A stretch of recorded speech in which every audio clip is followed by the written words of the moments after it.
Sports. We are the Fourth. We are Florida.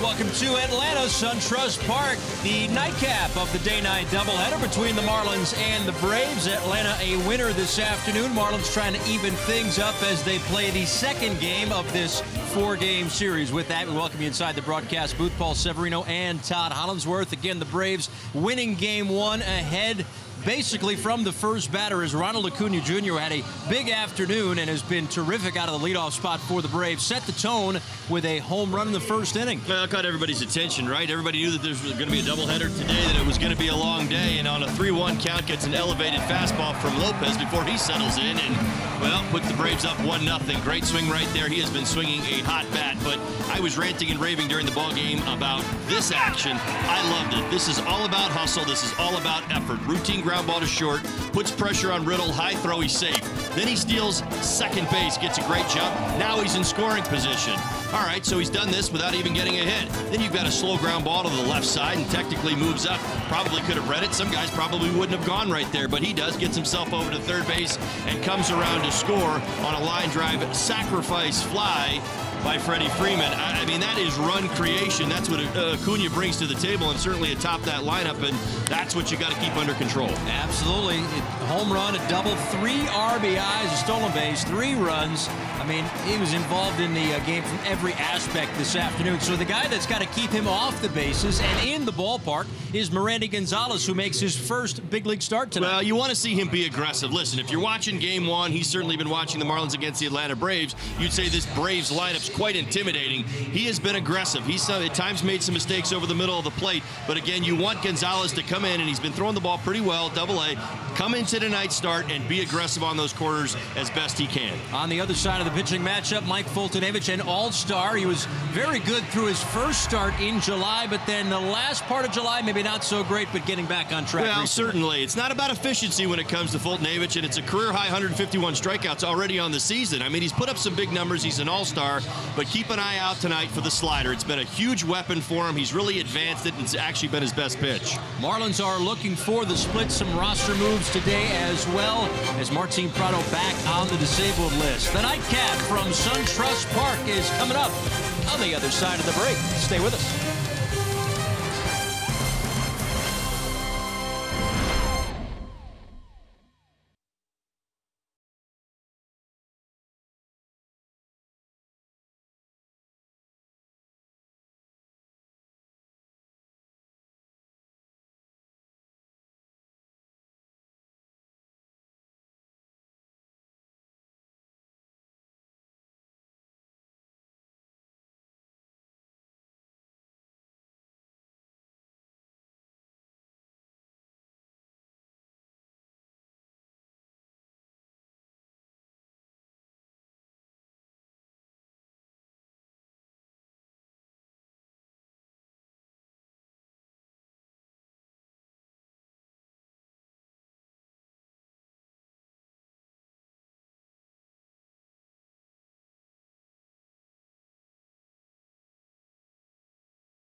Sports Florida is brought to you by Southwest. Transparency, low fares, nothing to hide. By WB Mason. Who but WB Mason, the official office supply company of the Miami Marlins. By Chevrolet. See your South Florida dealer today. And by your local Toyota dealer.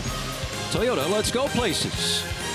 Here at SunTrust Park, and a new face with the Marlins as Christopher Bostic, who was acquired yesterday in a trade with the Pittsburgh Pirates, was assigned to AAA New Orleans, but kind of had to get to the ballpark quick. We could tell that story as the game unfolds, but the reason why he is here, and Martin Prado left the game in the second inning this afternoon with a left quad strain, so it's a 10-day DL stint for Prado. Of course, we'll follow that to see just how long, if it is the 10 or more for Martin. But for right now, Bostic here and Prado on the DL as Rafael Ortega leads things off.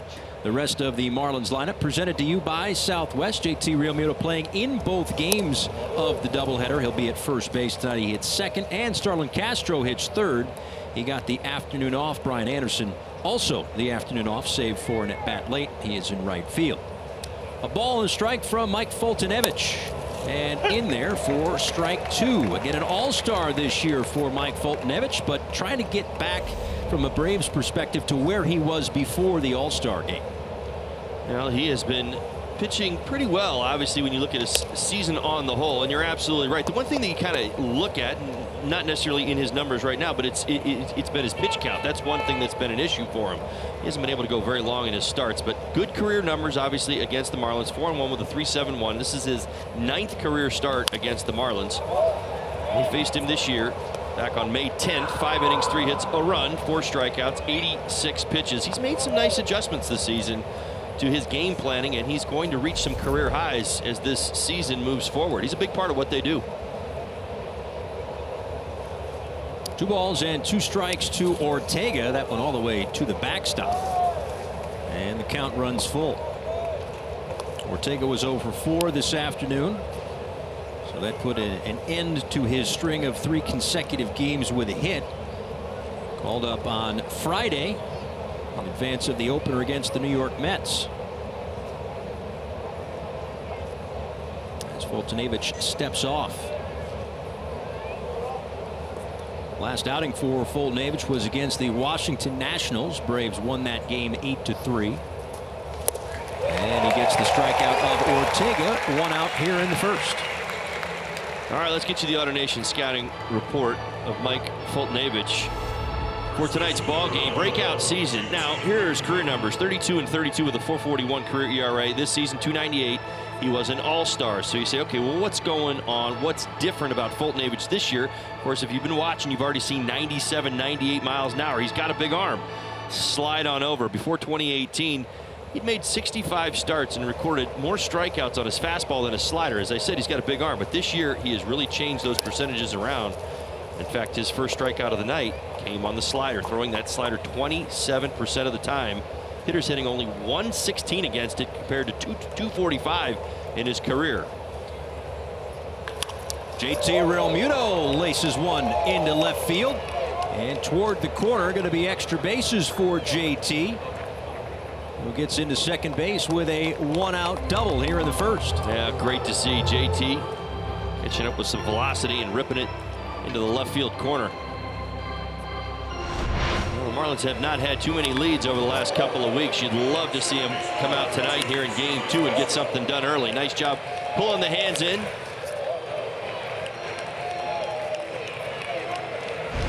Well, JT only had 1 official at bat this afternoon. He was hit by a pitch and walked twice.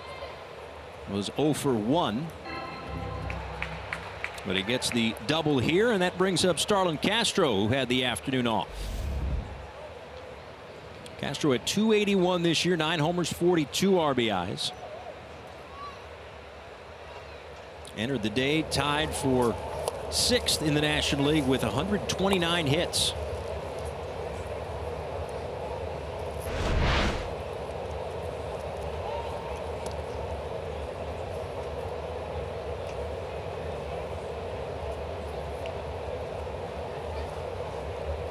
Foltynewicz deals, and that went in there for a called strike.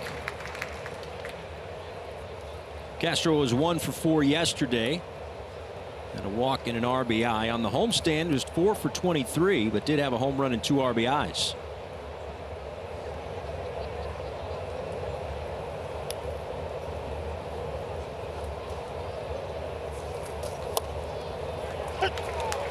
Well, back-to-back sliders. Helping him get out in front of Castro. Well, you mentioned his last start, a win against the Washington Nationals, 5 2/3, but 109 pitches. And Paul, that's kind of where I was going with that. That's been the issue with Foltynewicz of late, and I think it's a patient approach that the Marlins might just use tonight. He's only been averaging just over 5 innings per start this season. 3.7 walks per 9, highest of his career, in fact.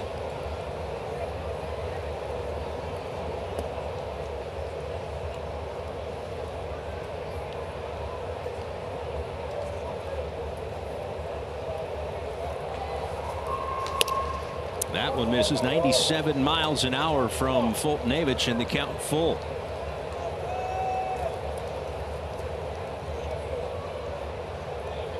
Atlanta Braves won the opener this afternoon, 9-1, behind a pretty good performance from Chucky Toussaint in his major league debut in 6 innings. As Foltynewicz walks Castro, and the Marlins have 2 on and 1 out. Let's get you the Braves defensively for tonight's ball game. Acuna once again in left field, Inciarte in center, Markakis in right, Camargo, Swanson getting the start in game 2 at short, Albies and Freeman, Flowers behind the plate, Foltynewicz on the mound. Now you're seeing already with that walk right there, can't help but see that his pitch count going up at 15 already. This is what Foltynewicz deals with sometimes. He nibbles a little too much. There's Brian Anderson, who takes low.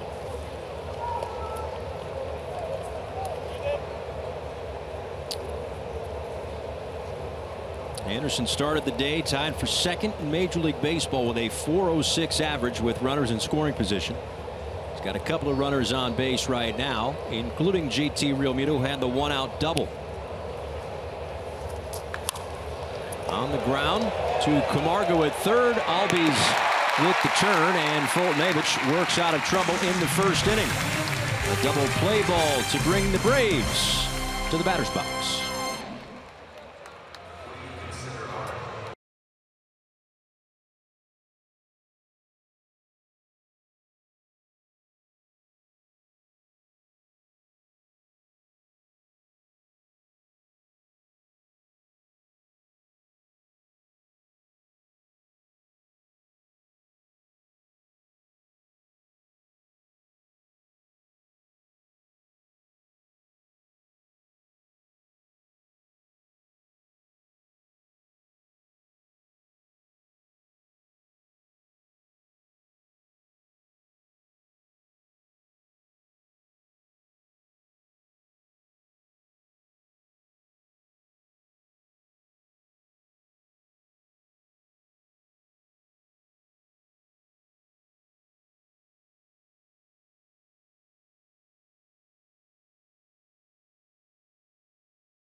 Back here at SunTrust Park, a double play ball helps Mike Foltynewicz as the Braves now come to hit in the bottom of the 1st inning. It'll be Ronald Acuna Jr. to lead things off, as he did this afternoon. The rest of the Braves starting lineup presented to you by Southwest. The normal characters, basically everything 1 through 6 is the same. Tyler Flowers behind the plate in the nightcap. Dansby Swanson takes over for Charlie Culberson. And, of course, the new pitcher, Mike Foltynewicz, down at the bottom of the lineup. And for the Marlins, it is the first big league start for Merandy Gonzalez. We have seen him before, but out of the bullpen. 7 games in the pen this year for the Marlins, but his last 3 starts in the minor leagues have all been 7 innings of work. So, as Don Mattingly said this morning, I think it was this morning, it was a while ago, whatever it was earlier today, and he said he is built for length. As Acuna, with an exact duplicate of what he did today, a leadoff home run in the bottom of the first inning. It's 1-0 Atlanta. Well, is it fair to say that Acuna's seeing the ball about as well as he's seen it this year? First pitch fastball, anticipation. You hear me talk about this from the hitter's perspective. When you get going like this and you see the ball that well, you expect the results. Watch the finish. That's Acuna knowing exactly what he was looking for and getting the swing that he wanted and the result that he wanted. A no-doubter to center field once again, just to the left. Game 1, it was a little bit to the right. That will bring up Ozzie Albies. So for Acuna Jr., that was his 4th career leadoff home run, his 2nd today, and his 3rd against the Marlins. 1 against Straley, the 1 today against Lopez, and now against Merandy Gonzalez. Albies, a base hit into right field.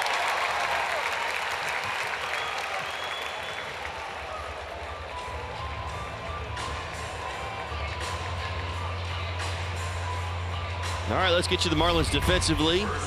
Ortega once again in left, Galloway over in center, Anderson in right, Rojas, Riddle, Castro, and JT Realmuto at first base, Holiday behind the plate, Gonzalez on the mound.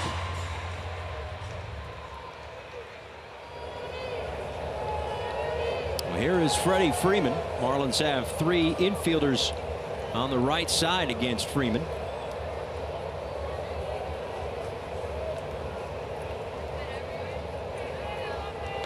He takes ball 1. Freeman was held hitless in the opener. 0 for 4, a couple of strikeouts, did have a sacrifice fly. He's hitting .317 this season, but with that 0 for today, that snapped a 14-game hit streak.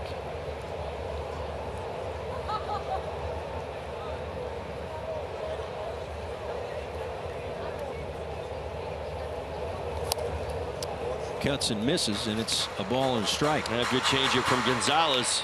Which is a 4-seam fastball, 93 to 95, slider and changeup. He's going to have to be careful with that fastball. He's already given up 2 hits, including a home run on it. Marlins, when they saw him earlier this season, was very much the issue. His fastball command probably needs to be a little bit better in order to get to his secondary pitches, which are good. The problem is, if you're pitching from behind, you've got to lead with that fastball. Big league hitters, they're not going to chase just to chase. Especially a disciplined hitter like Freddie Freeman, who is 21 for 49 this year with 13 RBIs against the Marlins. That one a ball just above the top of the zone, and it's 3-1. Look at the minor league numbers for Merandy Gonzalez. He has been used as a starter in the minor leagues out of the bullpen for the Marlins prior to tonight. Freeman chops one to first. Realmuto will tag the bag, and Albies is in there safely to second base. Well, again, to go back to this afternoon, it was Pablo Lopez, for those that missed it. 5 1/3 innings pitched today, 6 runs, 5 earned. After Lopez, Javi Guerra worked 2/3 of an inning to complete the 6th, and then Harlan Garcia pitched the 7th and the 8th innings. So you would think there would be some options in the bullpen for the nightcap tonight. Lopez, his 8th start of his career today. All of them, he's gone at least 5 innings. But today, a couple of runs cashed in after he departed. It's a 5-run 6th this afternoon for the Braves.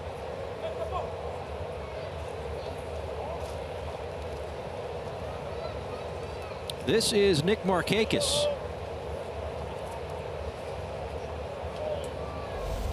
Markakis started the day leading the National League in hits.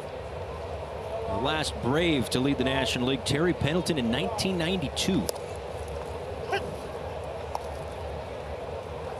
He and Andy Van Slyke share the National League lead when it comes to hits. Markakis this afternoon 1 for 4 with yet another double.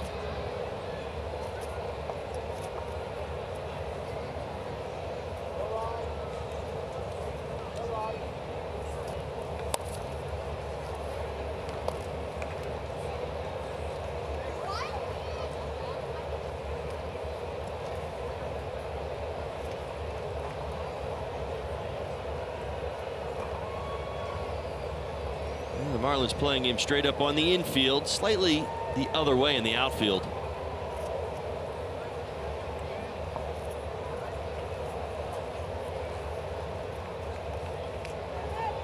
On the first pitch from Gonzalez tonight, a home run for Ronald Acuna Jr. The second of this doubleheader and 10th out of the leadoff spot. It's been there for less than a month. Well, I think he's embraced it with the idea that he's going to get a ton of fastballs to the top spot with the talent that's sitting behind him in the 2, 3, 4, and 5 hole.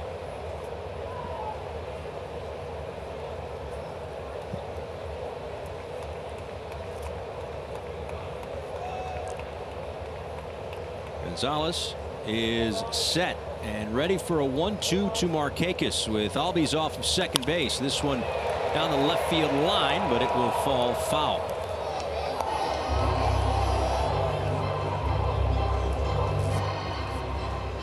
The Braves are now, after the win this afternoon, 7-4 since they won the 2 games that rain-shortened series which created the doubleheader a couple of weeks ago. They've won 11 of 15 overall. And with their win this afternoon, they are now a half game up on the Philadelphia Phillies in the National League East.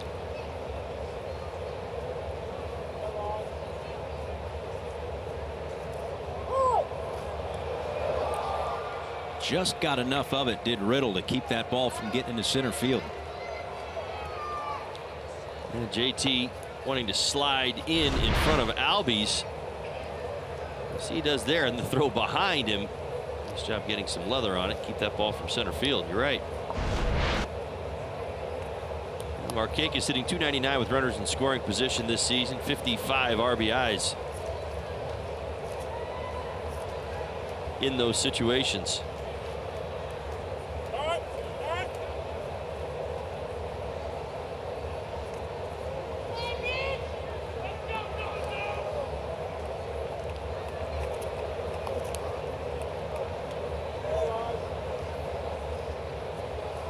Comes the 1-2 pitch, and again fouled off.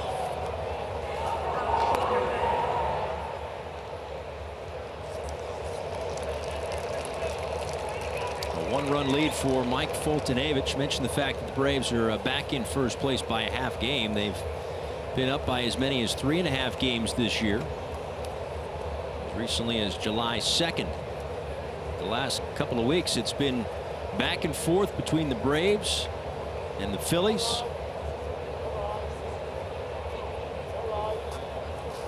Of course, the Washington Nationals suffered an extremely tough loss last night, leading 3-0 into the bottom of the 9th inning. Cubs end up loading the bases, go to a pinch hitter, David Bodie, who is down to his last strike, a walk-off grand slam at Wrigley Field.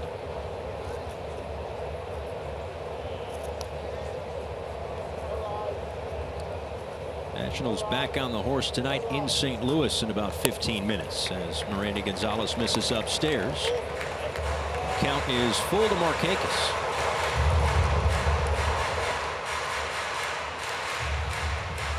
Gonzalez needs to be careful here in the first inning. A number of his misses have been to the top of the zone.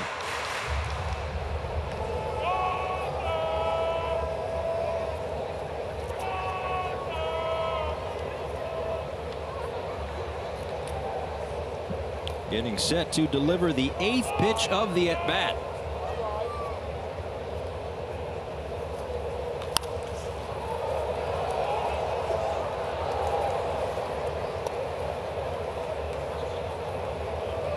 Markakis, who doesn't seem to strike out too often, was set down on strikes by Harlan Garcia in the 7th inning this afternoon.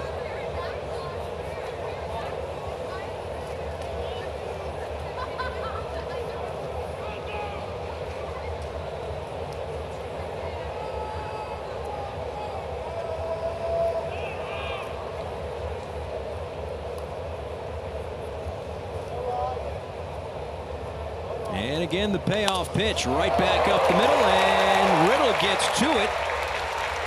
And able to keep Albies over at third, keep the double play in order as well. So it's going to be a hit for Markakis, but more importantly for Riddle to keep that ball from getting all the way into the outfield. Keeps Albies at third. Nice job by JT. This ball whistled right in front of Gonzalez, but keeping the ball on the infield still keeps the double play in order. Gives the Marlins an opportunity to get out of this. But that will bring up Johan Camargo. He was up to 54 RBIs. He's been quite the run producer last couple of months for Atlanta.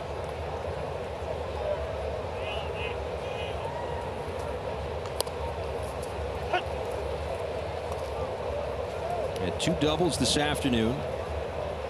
Entered the day with 38 RBIs since the beginning of June, which is tied for the team lead. Yeah, what was impressive in game 1 is both of his doubles were singles for a lot of other people. He took advantage and really stepped on that accelerator and stretched a couple of singles and made them doubles. Very impressed with the Braves and how they were able to run the bases in the first game.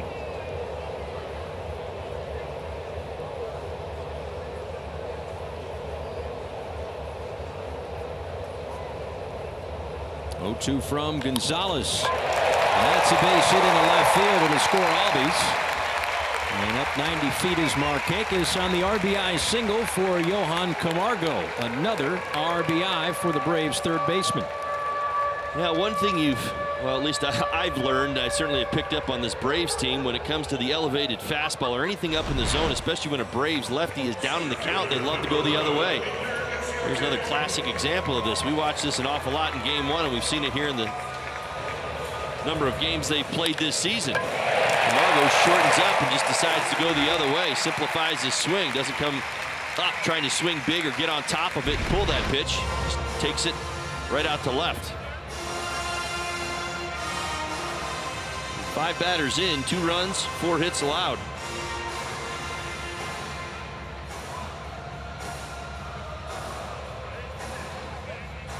Already a meeting on the mound. Pitching coach Juan Nieva is out to try to settle down Gonzalez, who will face Ender Inciarte. Time for Lowe's whole team together.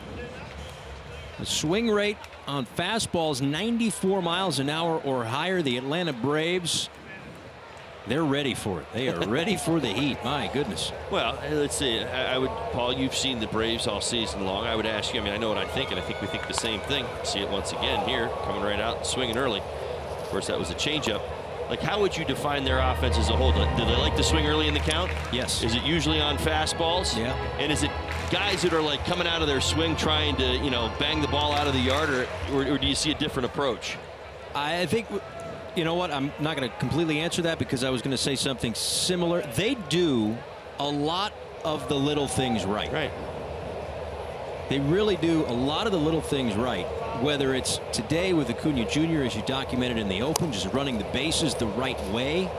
I mean, it'd be very easy. I mean, they talk about the dog days all the time. In August, there's a team that's in first place, a team that's in town, that's at the bottom of the standings. Well, you know, probably don't have to play the perfect game to beat them, but they just don't let up. I think they challenge each other really well, and that's a great ingredient for a team. I see Acuna and Albies talking all the time, kind of like, I think Albies hit that ball early in game 1. Albies almost made an incredible catch up against the wall, and the ball came out, and Albies was like, why aren't you running? You need to be running hard at that. He was in front of him on the bases, right. And I thought, see, that's that little banter that you get going on in your clubhouse where guys are competing against each other as well. 1 ball and 2 strikes to Inciarte.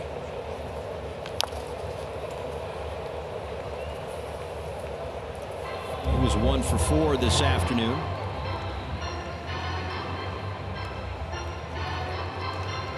Well, he's been a very good second half player throughout his career. 285 in the second half this season.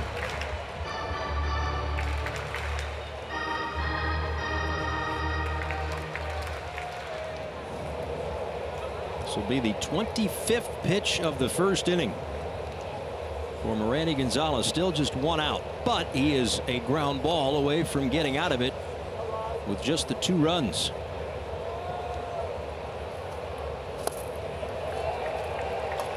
That was a good try by Gonzalez. One of his better changeups tonight. Really drove it down into the bottom of the strike zone, looking for that swing and a miss from Inciarte. He was able to hold up.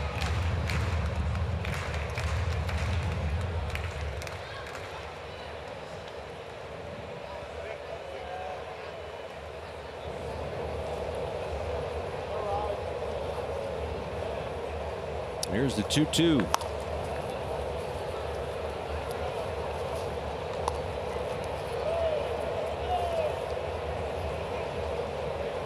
With the win this afternoon, the Braves improved to 31-24 at home and 31-21 against teams with a record below 500.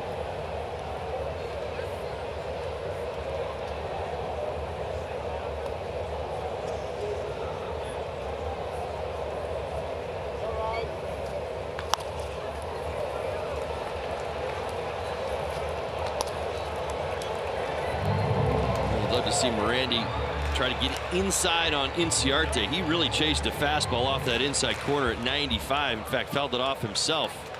And I've seen from these 3 or 4 foul balls that he's really trying to get the barrel out in front. Love to get in on those hands.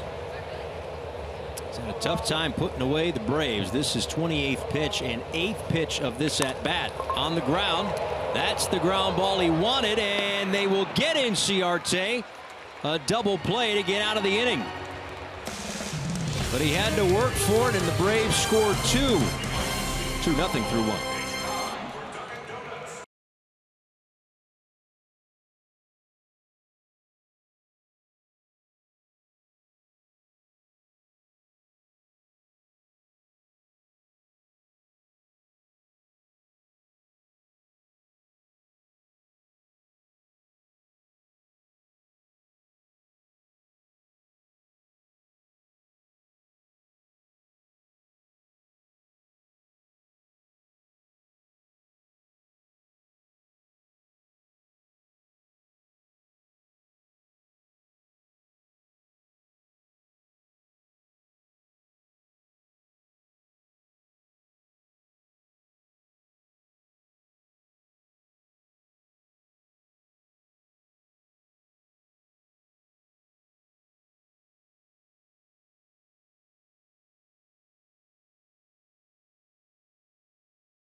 Florida and Southwest Airlines are giving you an opportunity to enter for a chance to win an all-inclusive stay in Nassau in the Bahamas on Labor Day weekend for the Southwest Airlines Summer Days Getaway. Just tweet hashtag Southwest Summer Days Sweeps and hashtag sponsored to @FoxSportsFL for your chance to win. A 2-0 deficit for the Marlins as they come to bat here in the top of the second inning. It's JT Riddle, Miguel Rojas, and Isaac Galloway against Mike Foltynewicz. Riddle had a hit and 2 walks in this afternoon's game. Takes that one low, 2-0.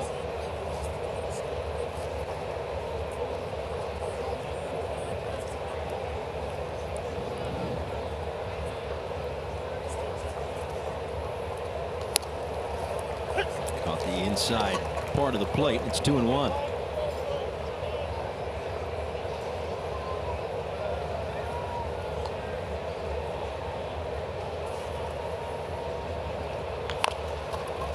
Chopped, and Foltynewicz, the underhand flip to Freeman for the first out here in the second.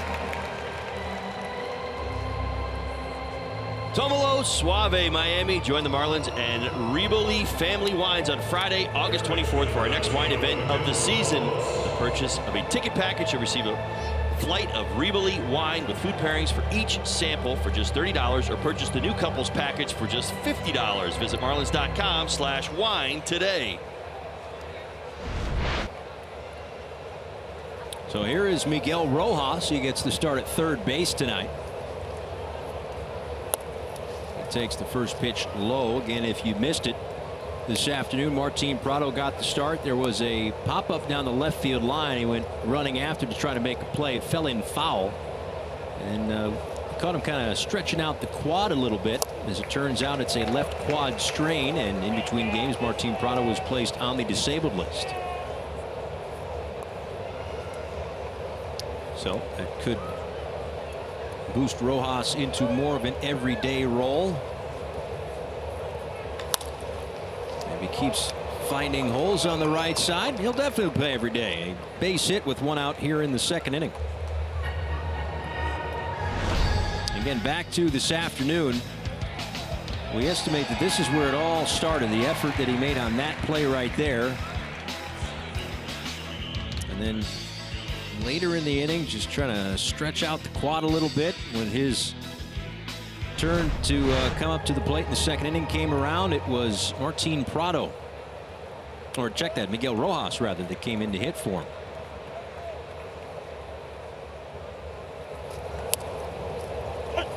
Strike to Isaac Galloway, who had his first career multi-hit game this afternoon.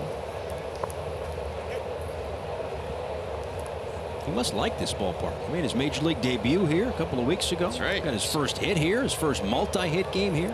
Didn't waste any time either. He got right after it. First pitch he saw today, shot the gap in right center. His first double, his first RBI.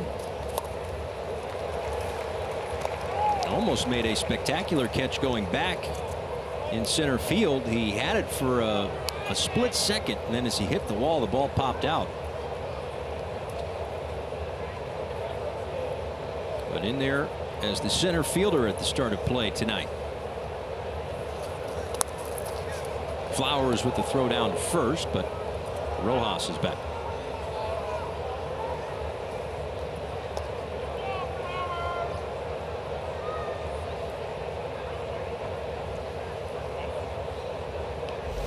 A reminder to stay tuned. Coming up in the 7th inning, the Ram game break. We will check in the studio. Craig Minervini and Tommy Hutton back at our Florida studios as Galloway strikes out. Second of the night for Foltynewicz, and second out here in the second inning. Yeah, we talked about the slider an awful lot. Here it is once again at 87 miles an hour. Backs up just a little bit. Galloway unable to come up with contact. And that slider has been a valuable pitch for Foltynewicz. I think somebody who's throwing 97, 98 would probably rely on his fastball more than his slider, but it really is what's turned the corner for him here in 2018. That one low to Brian Holiday. He played a little less than half the game this afternoon. Once the score got a little out of hand, they got JT Realmuto out from behind home plate, moved him over to first base, and Holiday the last couple of innings behind home plate, so he'll play about a day and a half, and he has been swinging the bat quite well as of late. Of course, had the walk-off a few nights ago against the Mets, and his third multi-hit game of the season on Sunday. Yeah, a couple of base hits with 2 outs, drove in runs. There you go, 4 for his last 10.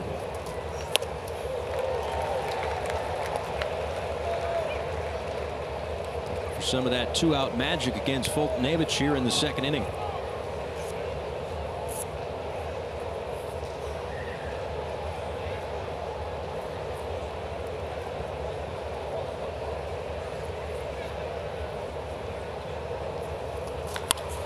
And he finds it, a base hit into left field. And on his way to third is Rojas. And they got him.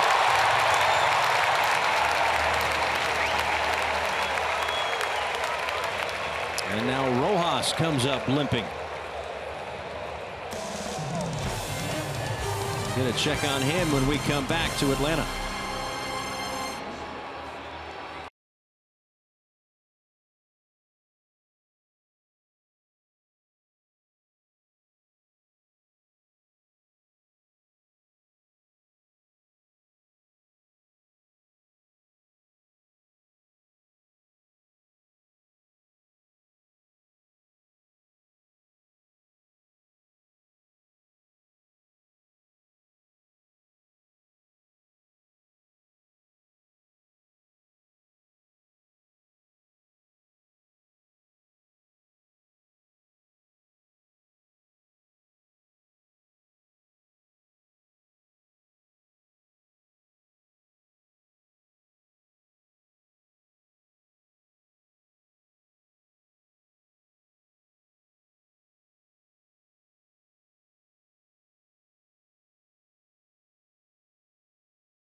Comes in, he'll take over at third. Miguel Rojas has left the ball game.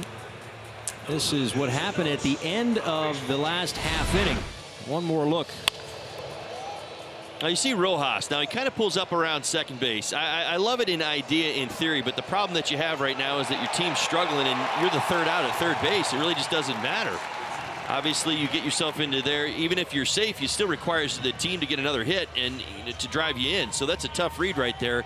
Certainly know what Rojas was thinking and what he was trying to do, but maybe not the right time to do it. That effort is obviously going to cost him a little bit as he's now out of the ballgame. Well, immediately after the slide, he grabbed that left ankle. That was the ankle that hit the bag, so you wonder if he just kind of jammed the ankle. But again, if we get any word on his condition, we'll be sure to pass that along to you. Bottom two, Tyler Flowers to lead it off. A called strike from Miranda Gonzalez. It's the bottom third of the Braves order. Flowers, Swanson, Fulton-Avich. Couple of runs in the first for Atlanta. A solo home run for Ronald Acuna Jr. and an RBI single for Johan Camargo.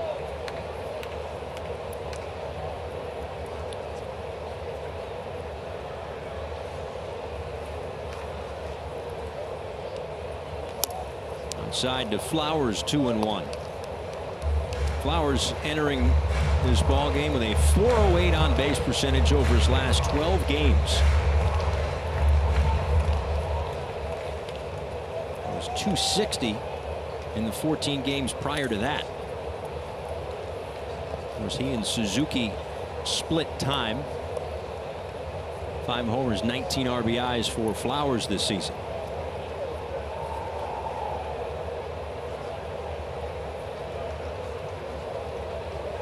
3-1 on the way is chopped to Riddle for the first out.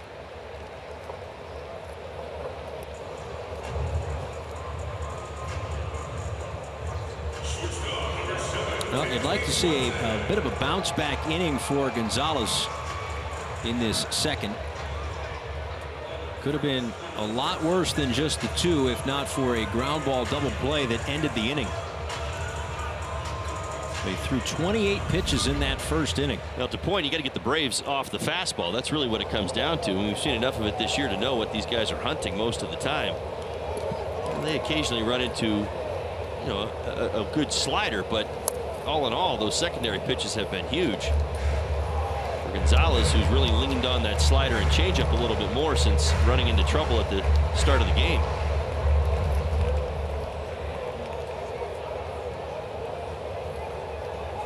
The 1-0 to Dansby Swanson. The Braves shortstop takes a called strike.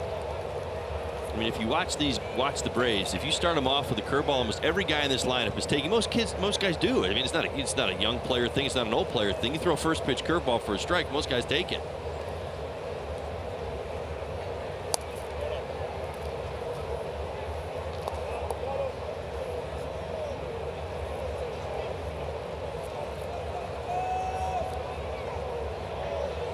Well, with a team that's as aggressive as the Braves, if you can avoid the barrels, you can pitch to contact. You can make easy work easier said than done. I get it, but make them put the ball in play if they're going to be aggressive.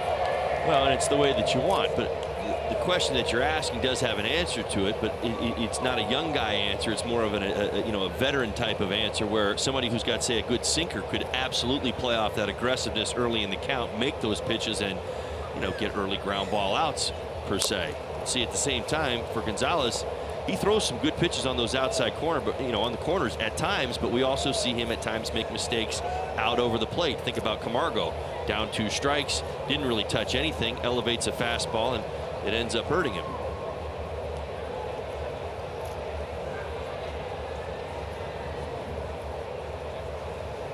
Here comes the payoff pitch to Swanson. They will check, and he went around. They didn't even need to check. Home plate umpire Carlos Torres said it was a swing, so that's the first strikeout for Gonzalez. 2 outs. Hey, Marlins fans, now you can stream games live on your mobile device with Fox Sports Go, presented by Coors Light. Download the app, take Fox Sports Florida and Marlins baseball wherever you go.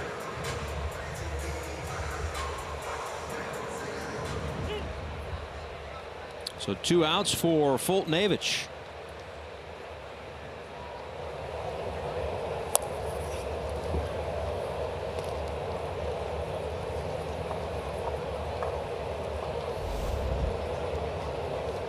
Three RBIs this year for Folty.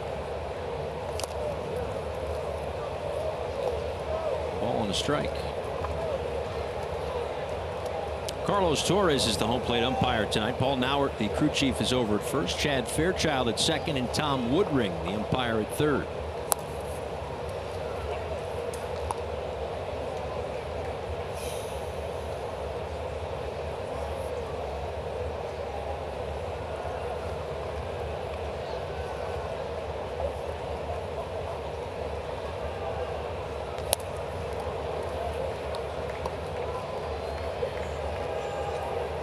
The importance tonight for Brian Holliday to help kind of get Gonzalez through his first big league start. You just saw him right before that pitch kind of say, settle down, big guy. Here we go. We got this. I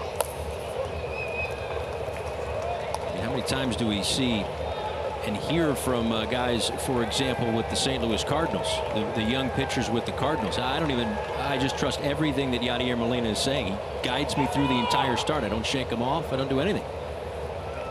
So the trust that Gonzalez has to have in Holliday tonight. We've heard Pablo Lopez talk about working with Holliday and Real Muto. These youngsters having to trust the veteran catchers. Some of their first go-rounds in the big leagues. Of course, the Marlins have used a dozen starting pitchers this year. The Florida Lottery in-game jackpot, along with the Atlanta Braves. Well, one starting pitcher strikes out the other, and we are through 2 here at SunTrust Park. A 2-0 Braves lead.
Doubleheader between the Marlins and the Braves is currently underway. Earlier today, Don Mattingly spoke about the challenges of playing 2 games in one day.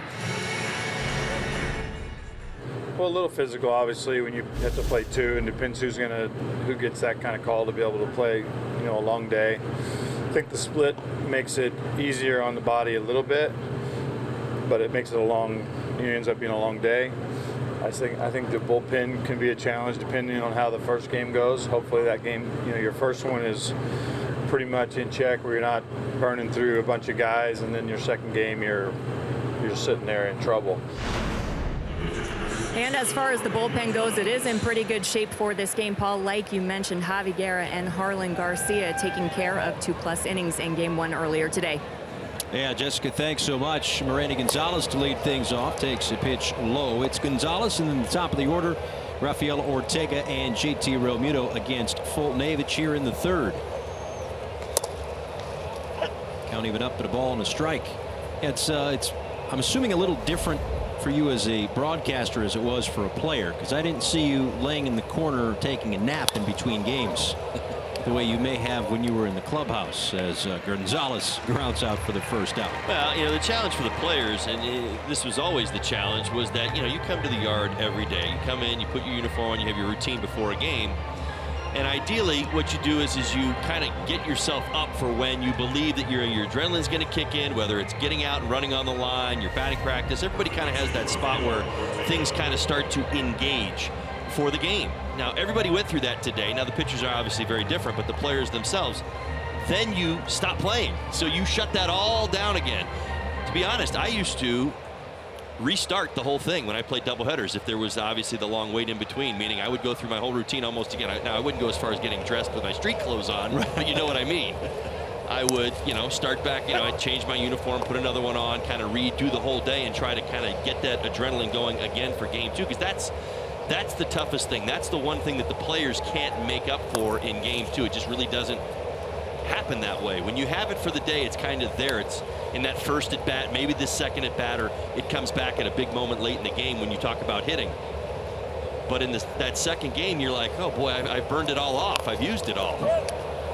Back to the mound, Fulton-Avich gets Ortega with a sidearm throw to first. Now, as a broadcaster, I just worked. That's all I did. Yeah, same clothes. Didn't move. Just got a lot of notes done and just updated some stuff and did some scouting reports, and that was about it, right? It was good. Grabbed a bite. You're prepared all the way through the Blue Jays at the beginning of September now. This is great. I don't know about that. I don't think I got that far ahead. Now, again, we understand why teams do it, but as a player, did you prefer the day-night doubleheader or the single admission doubleheader? No, single admission for me. Just kind of roll once. Well, I know Don Mattingly, and I get that, and maybe that is, maybe that makes sense for some, but for me, it was like that. The one thing that I missed was the adrenaline at the beginning of the game that if you had that long pause, I had such a hard time making up for it in game 2 under any circumstances. So now to center field, in comes Inciarte. He'll play it on a hop. A couple of hits tonight for Realmuto. Why not? JT came in with some decent numbers against Fulton-Avich. 4 for 17 with a double. Now 6 for 19 with 2 doubles. Second base hit. Good signs that JT is coming out of the little bit of a slump that he was towards the beginning of the last homestand. Yeah, he had gone 5 games without a hit, and then had hits in 3 consecutive games. And of course, technically this afternoon didn't get a hit, but only 1 official at bat. But back on the horse with a couple of hits through the first 2 at bats this time around. Here is Starlin Castro. I mentioned before that Castro is at 129 hits. Assuming he gets to the 130 hit mark, it'll be the 9th time in his career that he's done that. Join a list of 5 other players who've debuted in the last 20 years with 130 hits in each of his first 9 major league seasons. Carlos Lee, Robinson Cano, Ichiro, and Albert Pujols, and Mark Teixeira. Carlos Lee all the way up to 14 years with 130 hits. Ball and 2 strikes to Starlin.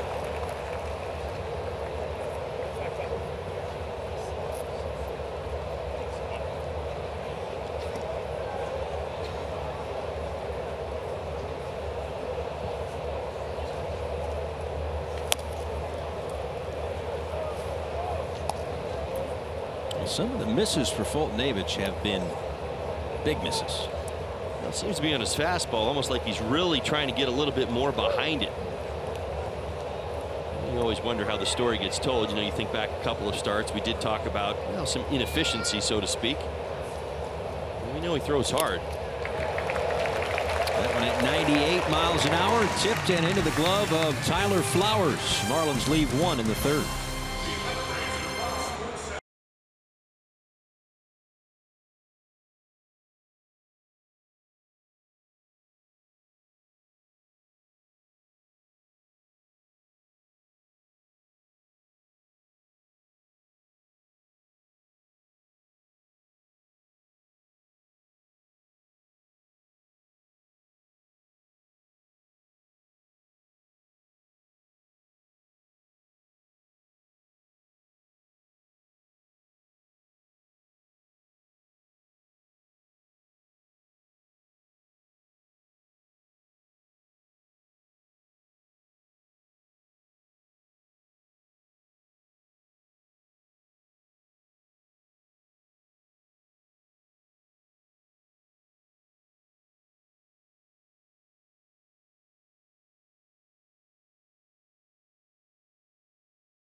Of the third inning, Ronald Acuna Jr. to lead things off. The Coors Light refreshing finish. This is how he started the game this afternoon and tonight, by the way. 2 leadoff home runs today, now 4 in his career. I suppose it's fair to say he finished off that fastball. Last player to hit a leadoff home run in each game of a doubleheader was Brady Anderson for the Orioles, August 21st of '99 versus the White Sox.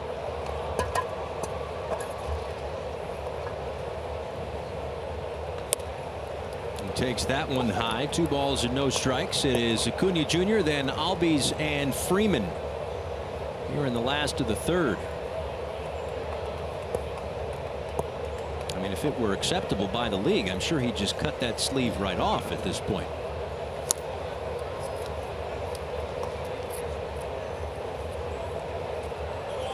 StatCast AI powered by AWS. Distribution of balls in play on the ground in the infield. Really loves hitting him to shortstop. 37% of the balls that he hits on the infield are to shortstop. That's why the Marlins have the infield swung around. 3 men on the left side. Well, he actually hit that hole with runners on. It was his 4th time up. Exit velocity, if you will. Line drive right through.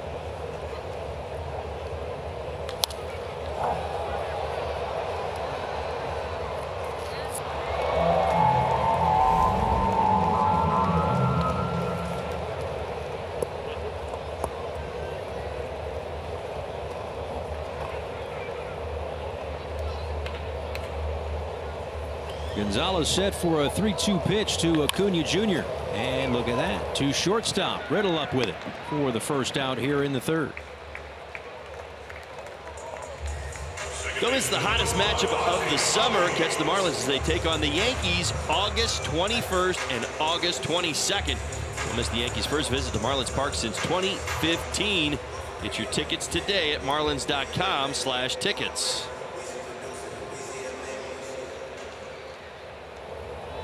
One out for Albies, who singled and scored in that 2-run first inning. It was a 28-pitch first inning for Gonzalez.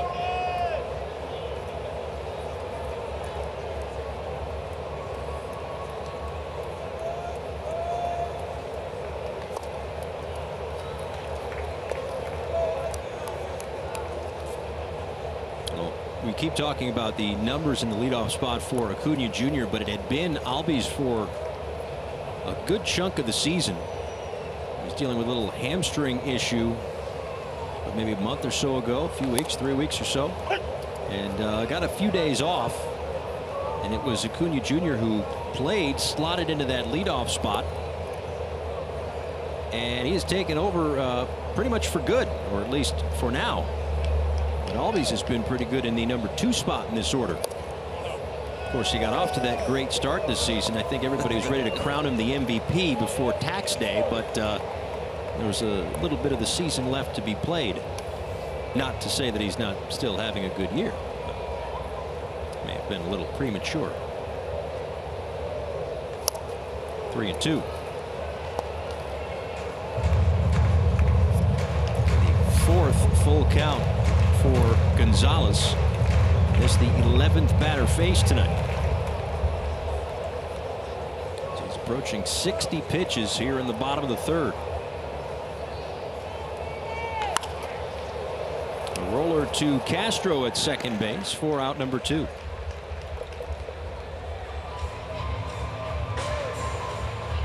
The 3rd game of this 4-game series tomorrow night back here at SunTrust Park.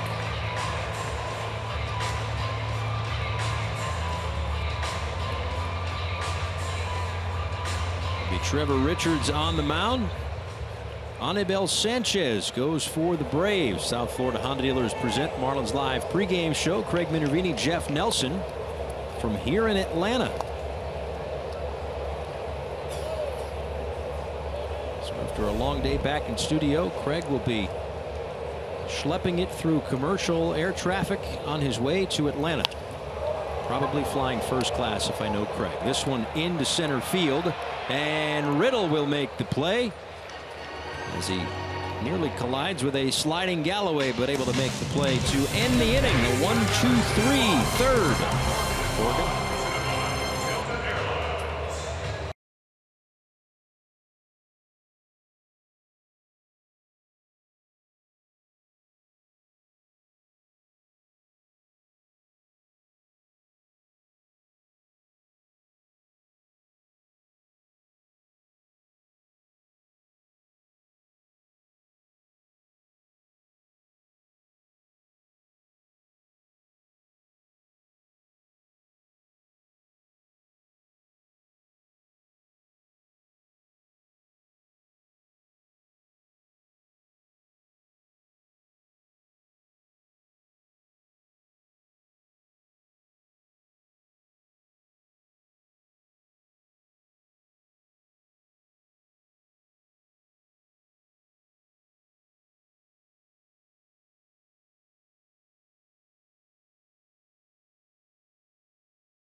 2-0 Marlins trail this one as we head to the top of the 4th inning at SunTrust Park. This copyrighted telecast is presented by authority of the Miami Marlins and may not be reproduced or retransmitted in any form, and the accounts and descriptions of this game may not be disseminated without the express written consent of the Miami Marlins.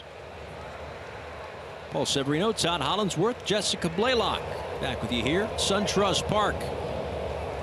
Brian Anderson to lead things off. Takes that one low and away from Mike Foltynewicz. It's Anderson, JT Riddle, and Yadiel Rivera. 96-mile-an-hour strike from Foltynewicz.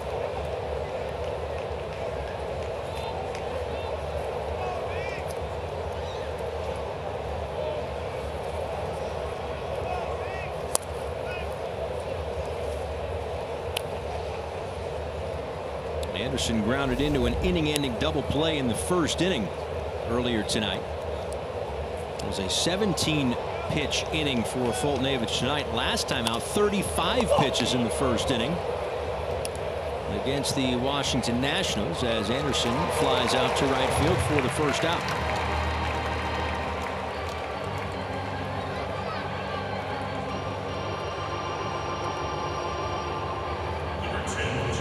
Couple of hits for JT Realmuto. A hit for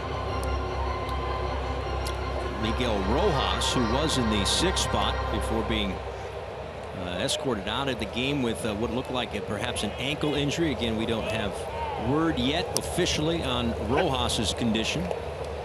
And also a hit for Brian Holiday. So 4 hits for the Marlins, 4 hits for the Braves to this point, but it's Atlanta with a 2-0 lead. Well, the Marlins hits in all 3 innings. Really, it's just not. It's been the inability to move the guys around and come through with those guys on base. Couple of base runners in the first, couple in the second.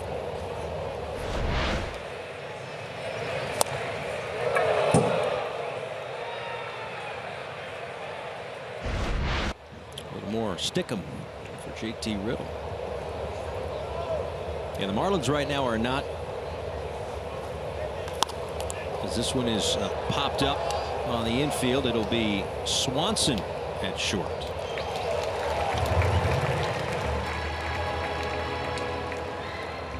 It's easy to beat the heat when you become an energy-saving expert. Go to FPL.com/beattheheat. Yeah, the Marlins are not an offense right now that can live on the home run. So they are a string hits together type of offense. I don't know if they'll get all the way up to 19 hits, which is what the Brewers had against the Braves yesterday, but wasn't good enough to win. I'm sure it would help. Yeah, absolutely. See that too often. Here is Rivera. Yeah, I mentioned that this afternoon. The Braves surrendered 19 hits yesterday to the Milwaukee Brewers, but for the 3rd time in 62 occurrences, giving up 19 hits since 1966. They've won a game. 3-59 since 1966.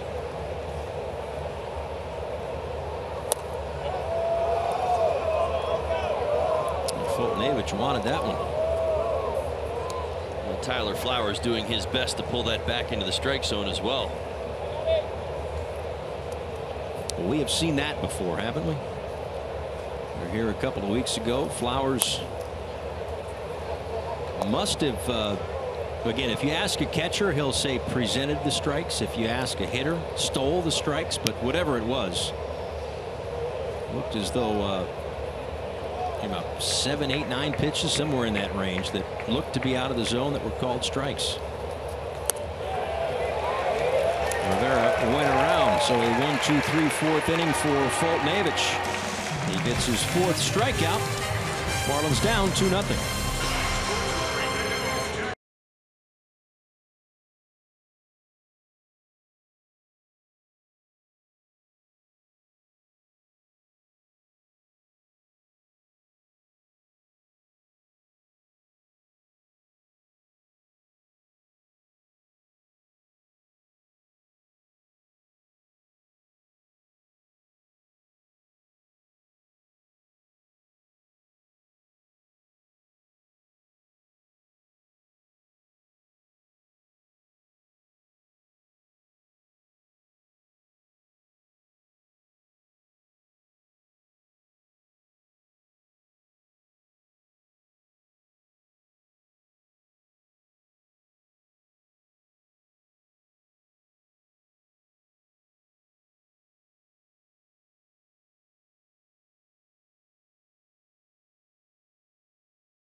Miami Marlins baseball on Fox Sports Florida is brought to you by Southwest. Transparency, low fares, nothing to hide. The Cleveland Clinic, stiff joints, aches and pains. Trust Cleveland Clinic, Florida, the #1 orthopedic care in Florida. And by Simply Healthcare. Live the simple life. Beautiful night in Atlanta. Much nicer weather-wise than it was the last time we were here, which created the doubleheader, but no harm, no foul. Back keep talking about the weather, are you? Well, I mean, listen. Every time you talk about the weather, it rains. You realize that, right? You know, I control a lot of things. No hitters, perfect games, the weather, my son. You know, none of those things are under my control at all. Well, I'm just here to report. Then it's just been an eerie coincidence that every time you bring it up, you seem to bring the rain out of the sky. Okay, tough guy. How many rainouts for the Marlins this year? One? Well, listen. One. How many times have I talked about the weather? We've got a more than one. We've got a roof over our head. Nick Markakis takes a look at the ball outside. 2-1. It's Markakis, Camargo, and Inciarte here in the 4th inning. Markakis with a base hit in the 1st.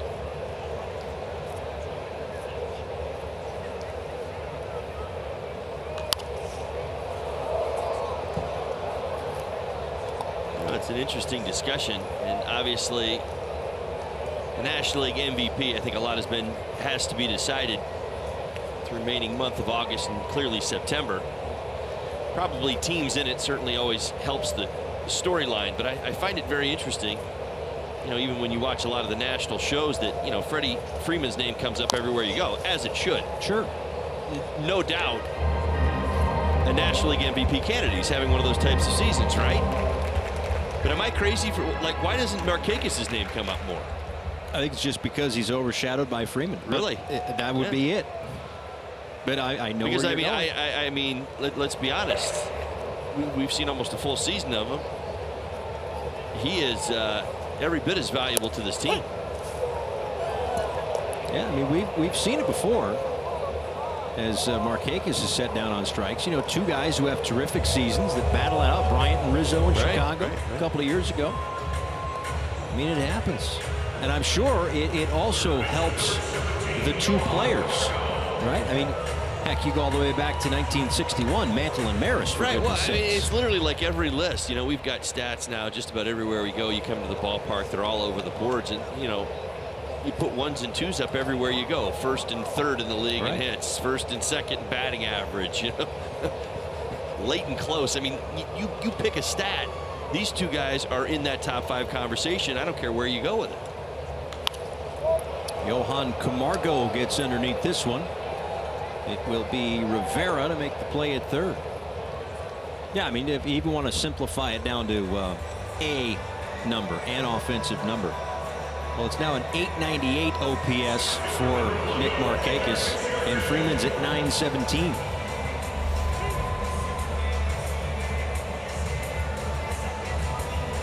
It will be fun, though, these last, what do we have left? 6-7 weeks of baseball? For that National League MVP. Be a fun discussion.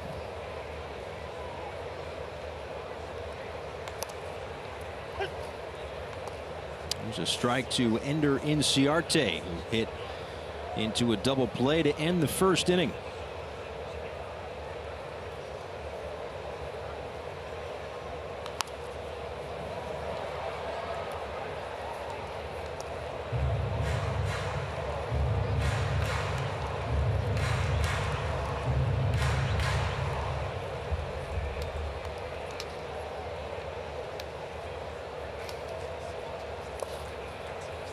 Smothered by Holiday, and the count a ball and 2 strikes.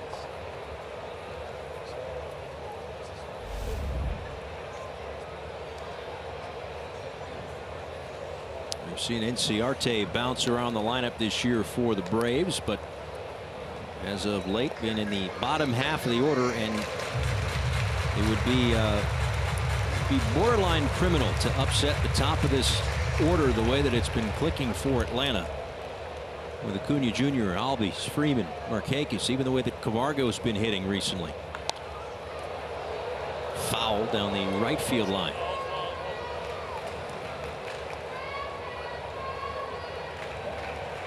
We'll put the offense with the young pitching staff. And you understand why the Atlanta Braves and the fan base here in Atlanta are happy about where this organization and franchise is at right now, especially after a few lean years the last few. Remember back in 2013 they won 96 games, but then 79 games in 2014. 2015 they won 67, then 68, last year 72. They're at 65 right now. And Ciarte with a base hit into left. And goes the other way with 2 outs to keep the 4th inning alive.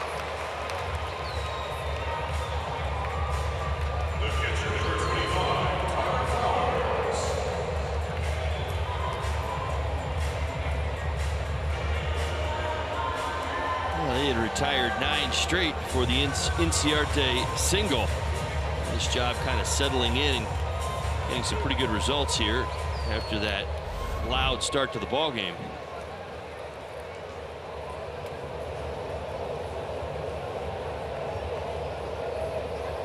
Flowers a ground out to short in his first at bat. Takes the ball upstairs.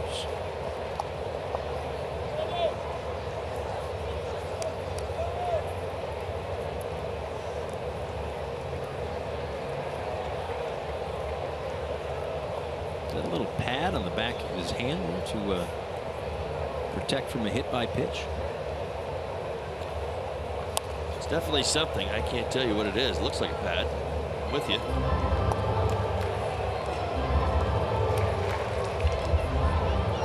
It was an interesting discussion. Someone had asked Don Mattingly a few weeks ago, with all these guys getting hit on the hand now, why do you think that is? And he surmised that it was because of the launch angle thing that's going on in Major League Baseball. The guys are trying to open up to get underneath it more to launch the ball, as opposed to back in the day you were taught, as I'm sure you were, to kind of turn away from the baseball and not open up so much on those balls inside. Yeah, step towards the mound, finish more towards the middle of the field.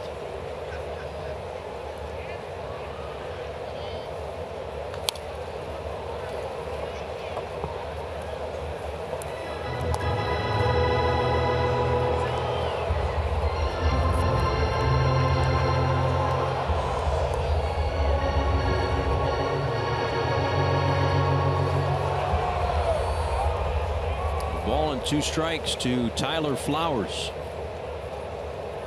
with Ender and Ciarte away from first. And Ciarte starting the day with 23 stolen bases, 5th in the National League.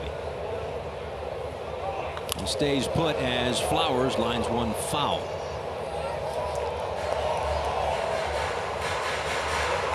Flowers began the evening with a .420 on base percentage over his last 13 games.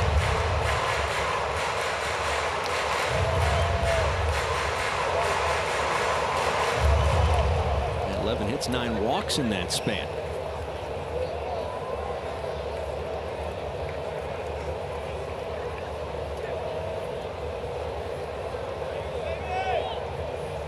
Another 1-2 pitch. This one skied out to left field. Ortega will make the play. And Miranda Gonzalez with 80 pitches through 4 innings of work. Marlins down 2-0.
Collinsworth and Jessica Blaylock with you.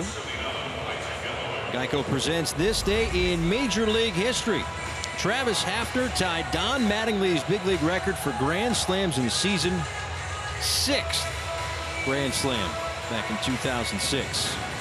It was Hafner's 35th homer of the season, and it was part of an 11-run first inning. But then the offense really shut down. They only beat Kansas City that night 13-0. We had a high-powered offense that year. Cruise control. Oh, that's right. I was there for most of that. Is that right? Well, until the 31st. And then what happened to him? He didn't go anywhere. I left. I went. No, I know that. Cincinnati. I'm saying them without you. Where'd they go? Only up. Travis had a ridiculously good year that year. My goodness, he was crushing baseballs. Oof. Nicknamed Pronk. Yeah. And I remember just the way he was just an imposing figure at the plate. That big kind of lefty. Big strong, arms. not terribly tall. He was maybe my height, maybe an inch or two shorter, but just strong legs, strong shoulders. I mean, I know you've heard me say bully the baseball. Oh, yeah. He bullied the baseball. Yeah. Yeah, when he was locked in, like, dangerous. Hit him as far as just about anybody in the game. Brian Holiday has stayed hot. 2-strike base hit. First plate appearance. Ripped a single into left on a slider. Now this one popped up behind first base. It'll be Albies to make the play for the second out here in the 5th.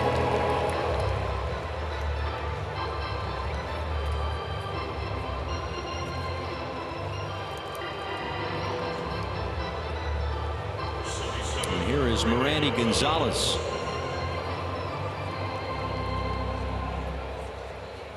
Now for Foltynewicz, again an all-star this year in the National League. His ERA was as low as 2.02 after a start on July 1st. But his last 4 starts in July, he was 1-3 with a 6.94 ERA, 27 hits, and 18 earned runs in 23 1/3 innings. But over the course of his last 2 starts, not including the 4 2/3 here thus far tonight, 2-0 with a 2.31 ERA and just 3 earned runs in 11 2/3 innings, but 12 strikeouts. And he's got 4 thus far this evening.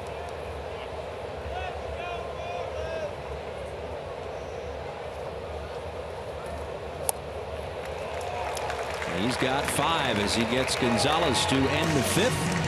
Marlins down 2-0 here in Atlanta.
The last of the 5th inning for Miranda Gonzalez. The night did not start great.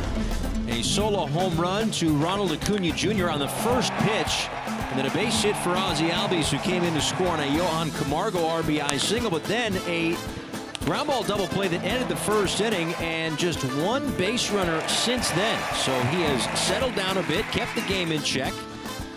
Added as the 26th man to the roster for the doubleheader. Well, I like what we've seen from Gonzalez. After the Camargo at bat, great job against Inciarte. He got the ground ball double play, and since then, it's really been ground balls and strikeouts. So working backwards has paid off. Again, kind of setting up his fastball by using his slider and his changeup just a little bit more and getting that fastball more on the corners. It's Dansby Swanson, Mike Foltynewicz, and Ronald Acuna Jr. here in the 5th for Atlanta. As Swanson takes a pitch on the outside corner for strike 1. Swanson a strikeout, one of 3 thus far for Gonzalez.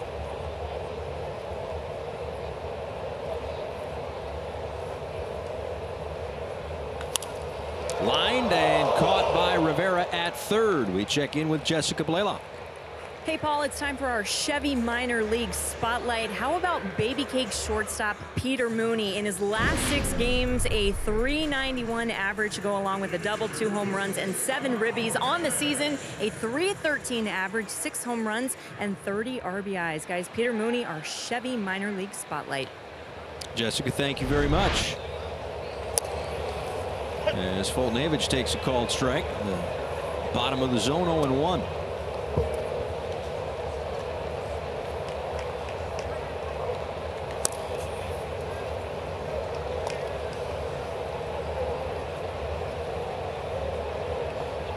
Mooney a hit in 5 of his last 6 games, 7 RBIs, 4 multi-hit efforts for the Baby Cakes, who are 4 games under 500 in the Pacific Coast League.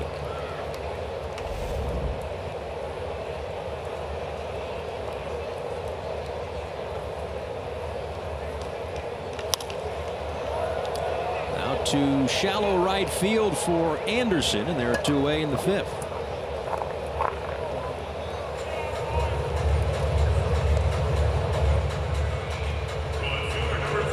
Bring up Ronald Acuna Jr. with 2 outs in the 5th inning. We just got word on the condition of Miguel Rojas.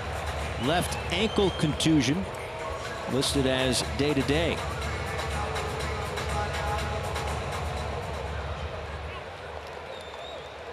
Second injury to a Marlins third baseman today. Of course, a left quad strain for Martin Prado earlier today. Was placed on the disabled list in between games of the doubleheader.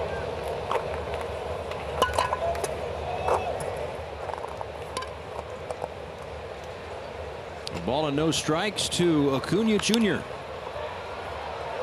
Shallow right coming in, but Anderson is going to have to play this one on a hop. And it's a 2-out base hit.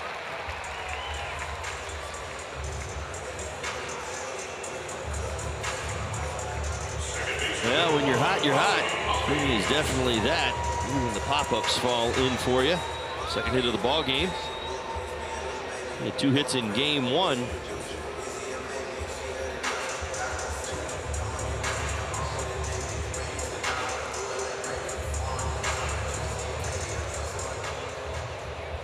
And here is Ozzie Albies. Much like tonight's starter for the Braves, and all-star this year. His first full big league season.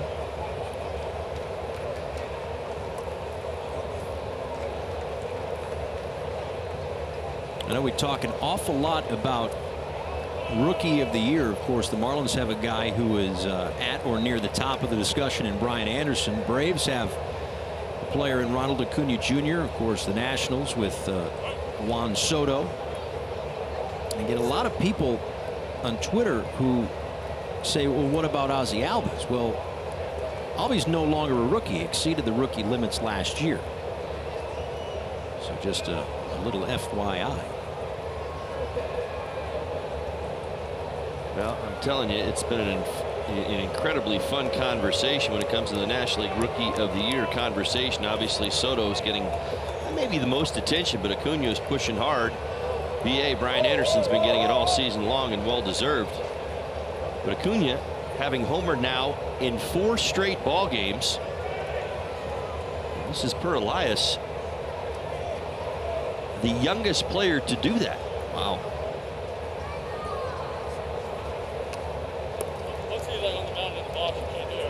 I'll tell you what, we are slight delay there at home plate, but we are in a good spot, Major League Baseball right now. The amount of times that we say the youngest guy to ever do X, Y, or Z, I feel like we're saying this every 3 days. I don't want to be a topper here, but we're in a great division. Yes, that too. We get to see a lot of this firsthand. Yeah. It's been a privilege to watch Brian Anderson all season long and what he has learned and accomplished as a young man, rookie. Obviously, Acuna, see an awful lot of Soto, sometimes too much of Soto.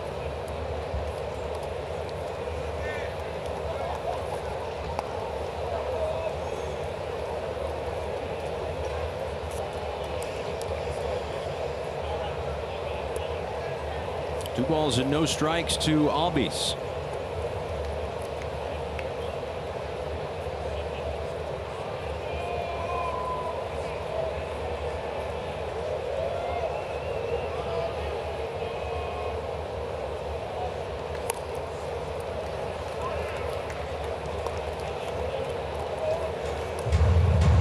I think when the casual fan thinks of, the young players in baseball, right? You think of Harper and Trout, probably Chris Bryant, guys that have won the MVP already. Those guys aren't even up for free agency yet, and there already seems to be like the next wave of great young players coming through.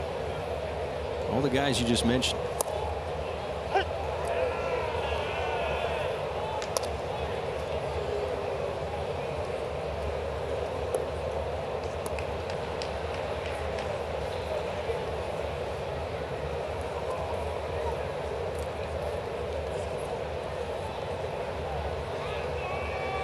Gonzalez at 92 pitches with 2 outs here in the 5th inning. Set for a 3-1 as Acuna Jr. was on the move. Anderson's throw from right is not in time. Wow. I'm telling you. Wow. We see it on a nightly basis, and you could kind of see it start. Like, sure enough. He's about to unleash one. This a rocket into right. Brian Anderson gathers it on one hop. Obviously, Acuna's moving. He didn't think that was going to be as close as it was. He did not stop, though. Word is out. Oh, that's pretty close. Yeah, maybe just got the left hand in. I could not tell. I know where the tag comes down. It comes down on his backside. Juan Nieves going to run out, try and calm this inning down just a little bit. I'll tell you what, and I know you'll agree with me, I don't know how many right fielders even make that play that close. You have been so impressed with his defense. I'm telling you, I look forward to it. I hope people run just so that we get to see something every night. I almost came out of my chair just with the anticipation of the potential out. A closer look at the throw from Anderson. Now, just so you know, look at the arm strength. 99.8 miles an hour from right.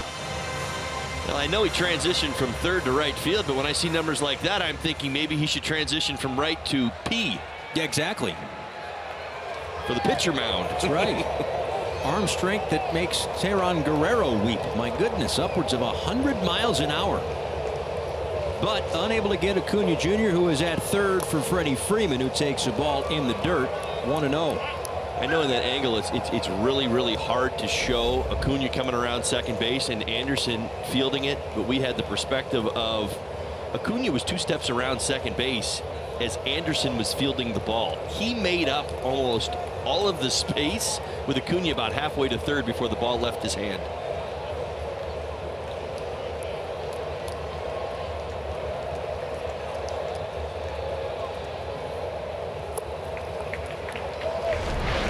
try and give you another perspective here. Anderson, you see Acuna is well around second base and looking. He sped up.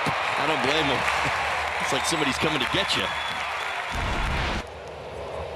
Yeah, word has got to be getting around the league that you do not test the arm of Brian Anderson.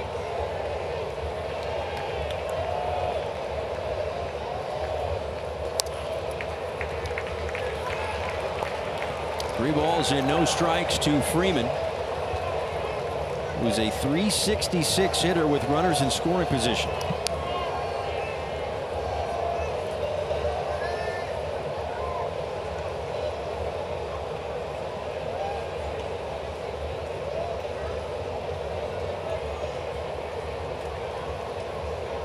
You think he sees anything to hit here?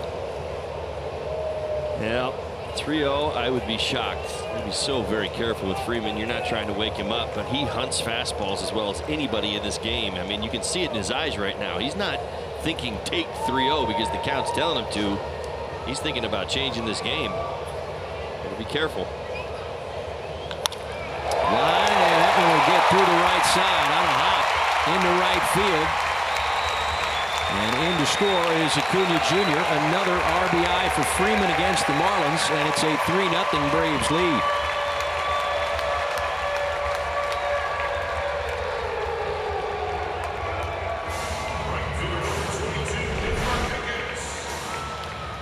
Well, this fastball finds that inside corner. Kind of speculated that Freddie was probably hunting something there. You can almost see it in his eyes. Got something to his liking. First hit of the ball game for Freddie Freeman. Apparently lights are out on Miranda Gonzalez. Florida Lottery call to the bullpen here at SunTrust Park. 3-0 Braves.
Two outs in the bottom of the fifth inning.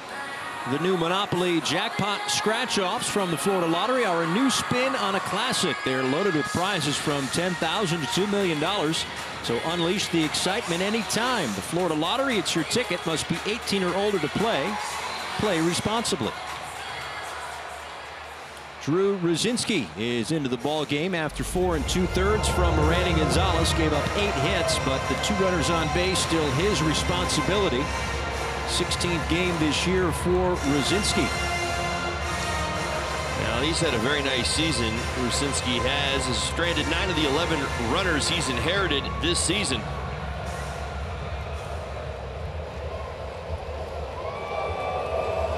Inherits 2 here and will face Nick Markakis. A single and a strikeout tonight for Markakis, who takes the ball outside. Rosinski's done a fantastic job, particularly in the first inning that he's worked. He's had a number of appearances this year where he's gone over an inning, and sometimes he's gotten into a little bit of trouble, but not early on. Hitter's hitting only 125, only 5 hits in that first inning.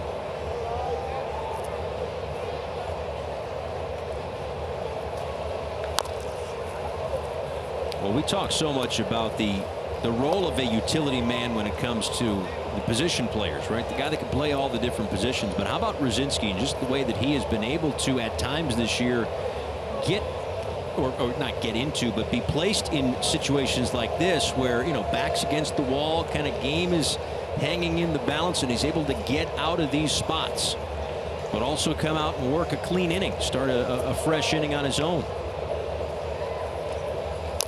It's fair to say he has climbed the depth chart, no doubt.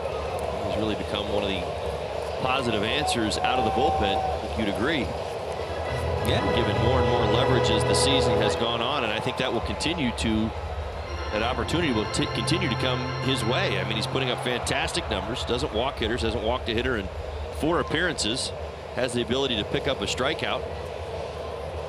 He uses 2 or 3, you know, he's got multiple pitches. It's not just bringing 94, 95 miles an hour. He's got that good split along with a slider.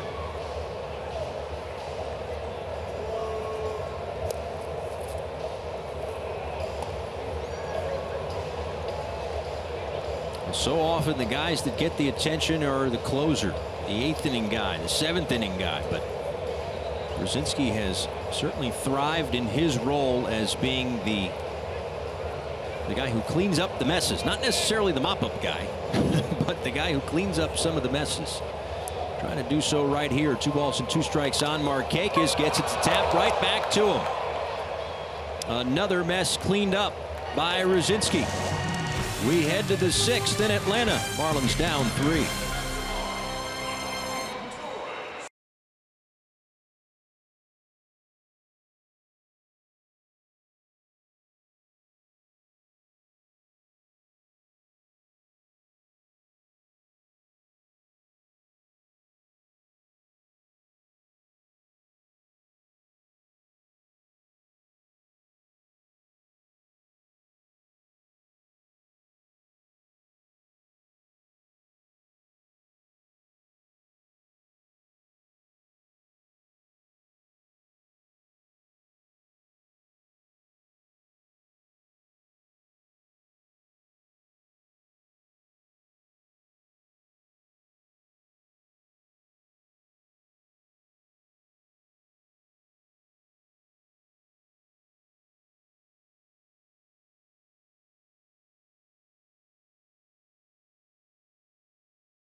It at a 3-0 deficit for the Marlins as we head to the top of the 6th inning. It will be the top of the order. Rafael Ortega against Mike Foltynewicz, whose first pitch misses low. A ball and no strikes to Ortega, who struck out in the first and grounded back to Foltynewicz in the 3rd.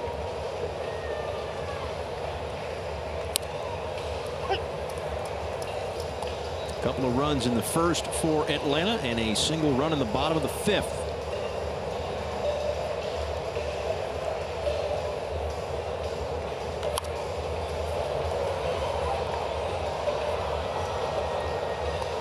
I mentioned earlier some of the numbers for Foltynewicz. His Ks per 9 this year at 10.5. Last year 8.4. His hits per 9 this year 7. Last year a shade under 10 as Ortega pops out for the first out in the 6th. When you combine the most provocative man in sports with the most interesting man in sports, you get our booth. Get opinions that cut through the hype. Catch Speak for Yourself with Colin Cowherd and Jason Whitlock weekdays 5 p.m. Eastern only on FS1.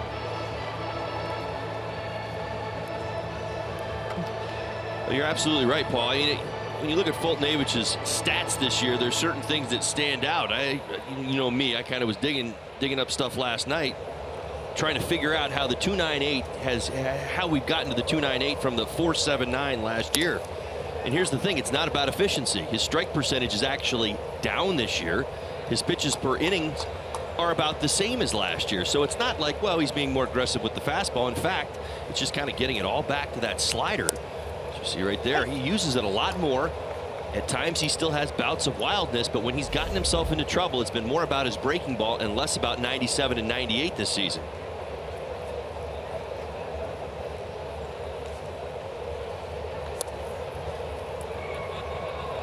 Inside to Real Muto, who's got a couple of the Marlins' 4 hits tonight.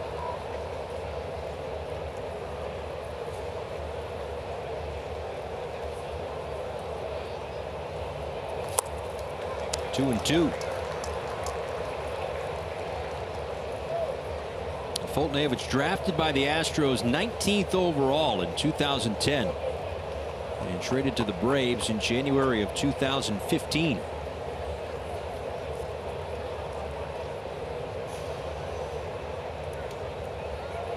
Part of that Evan Gattis deal with the Stros.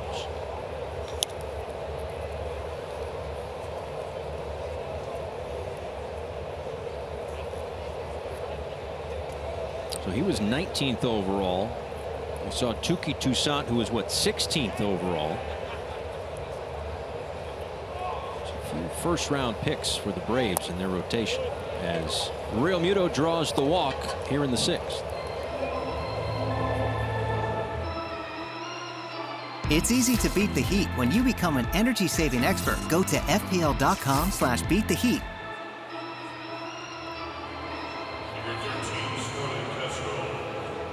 Second walk of the night issued by Foltynewicz, but the first since he walked Starlin Castro in the first inning.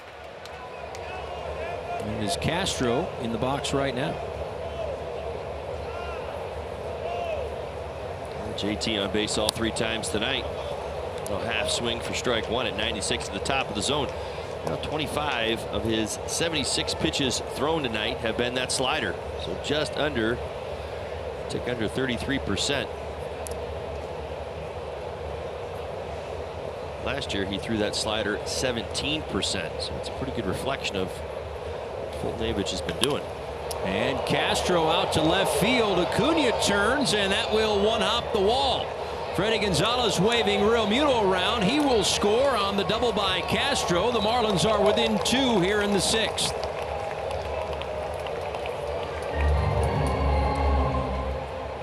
Now Foltynewicz going to hang a breaking ball at 78 miles an hour. Castro's going to do a fantastic job of staying back on it and using those hands. This is actually the curveball, I believe. It's 78. It stayed up. Castro saw it well and one-hopped the wall in left. Acuna gave up on it. Made the read for JT Real Muto just a bit easier. The Marlins are on the board looking for more. Strike to Brian Anderson. He's 0 for 2 tonight.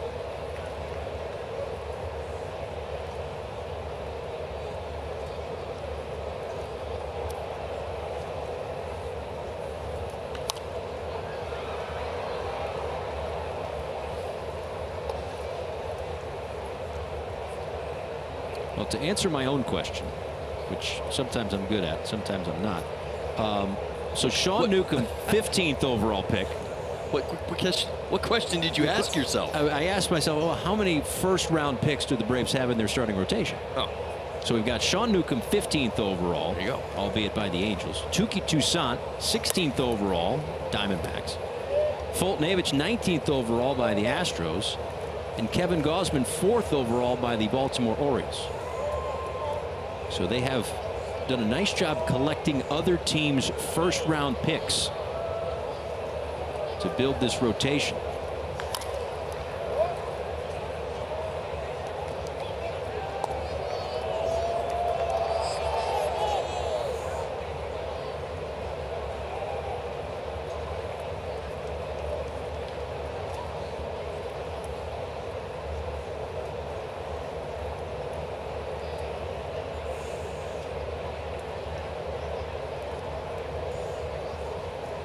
1 ball and 2 strikes to Anderson.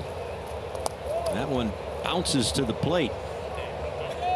No advance for Castro.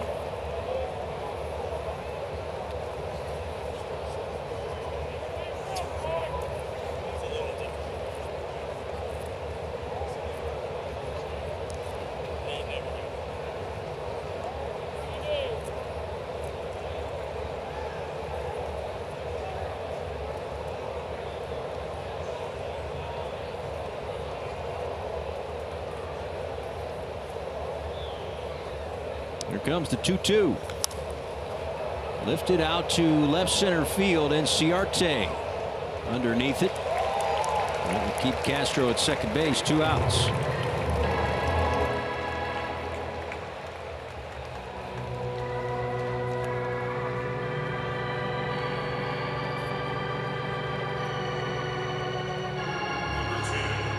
The Marlins would like to get JT Riddle started.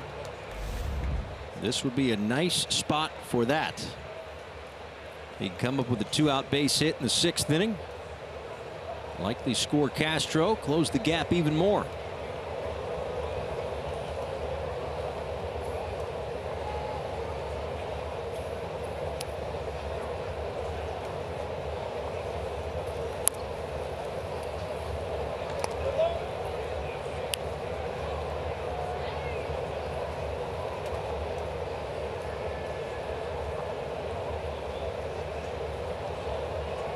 Next pitch, number 85 for Foltynewicz.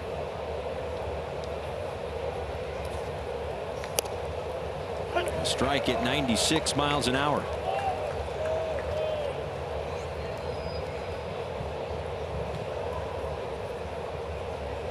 Third straight start against the National League East for Foltynewicz. The Mets, the Nationals, and now the Marlins here tonight. This one chopped to Albies for the final out here in the 6th inning. Marlins get 1 back though. 3-1. It's time to send it back to Mark for the Napa Camp Shuffle.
/25th and receive a Players Weekend jersey presented by Pepsi.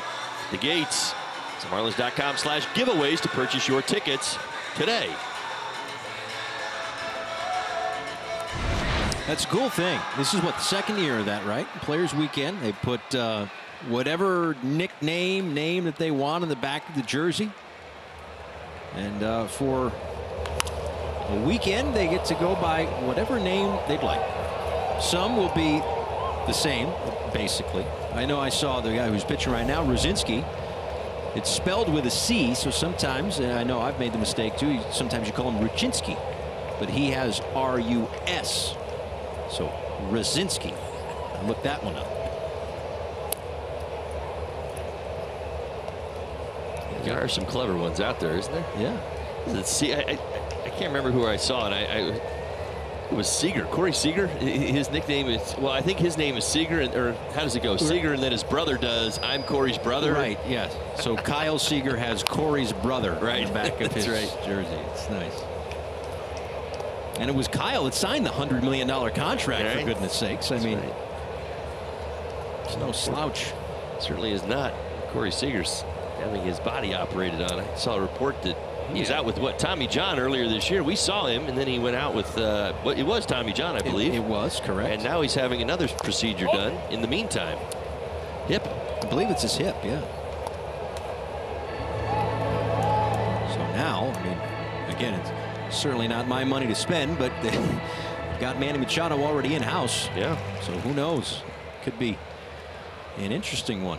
And of course, Manny Machado is Mr. 305. Yeah, so now he's Mr. 310. Mr. Miami. Yeah.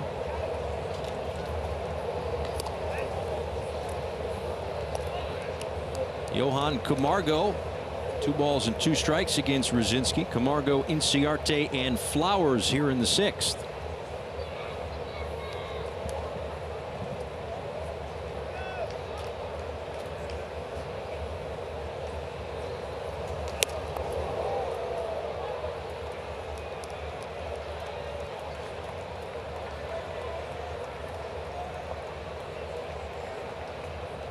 Camargo, an RBI single in the 1st inning, popped up in the 4th. And awaits a payoff pitch here in the 6th.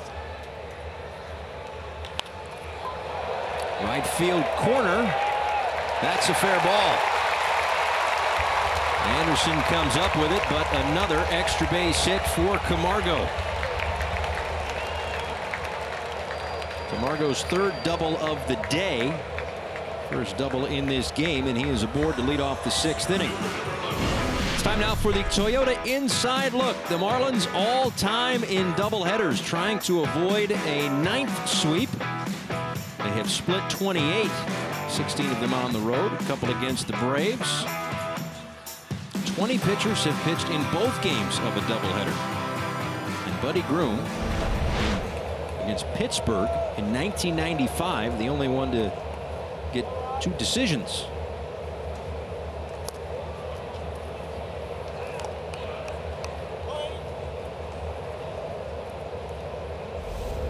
Ball and no strikes to Ender Inciarte. Grounded into a double play to end the 1st inning and singled in the 4th.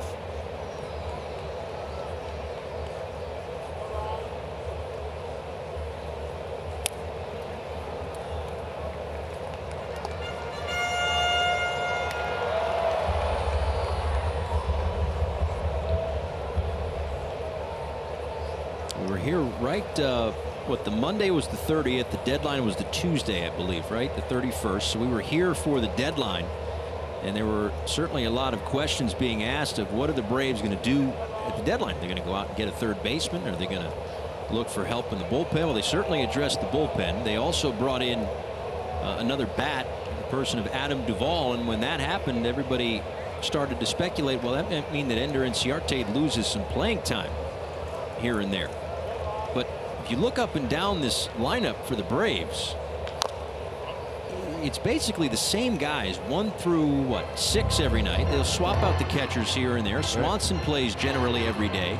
I guess there's really 2 schools of thought, because you can make a case that a team like the Cubs, who've been very successful, they have a lot of platoons mixing and matching throughout. But then there's the other side of things where it says, you know what, let your guys go out there and play every single day, and that consistency will lead to success. Well, these guys are pretty young. I mean, outside of Markakis, and that's not a knock on Markakis, he's certainly playing like he's young. He's having a fantastic season. I mean, these guys, they march it out there every day. Ortega on the line will make the catch for the 1st out in the 6th.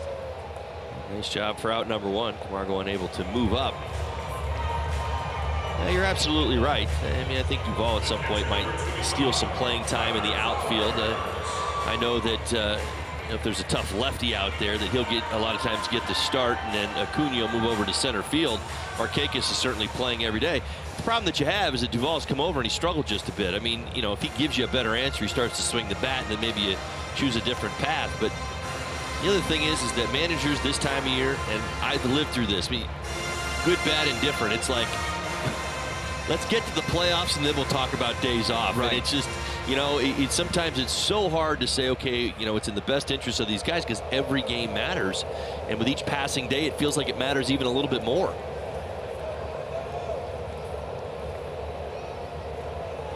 Here is Tyler Flowers 0 for 2 tonight. Takes a called strike from Rosinsky. Well, really, their only platoon position is at the catcher position, and they've got 2 seasoned veterans that share the time. So, you know, it's not as if somebody is, you know, a young guy who's, you know, learning the ropes. I mean, you got Flowers and Suzuki, who both those guys have been through the wars.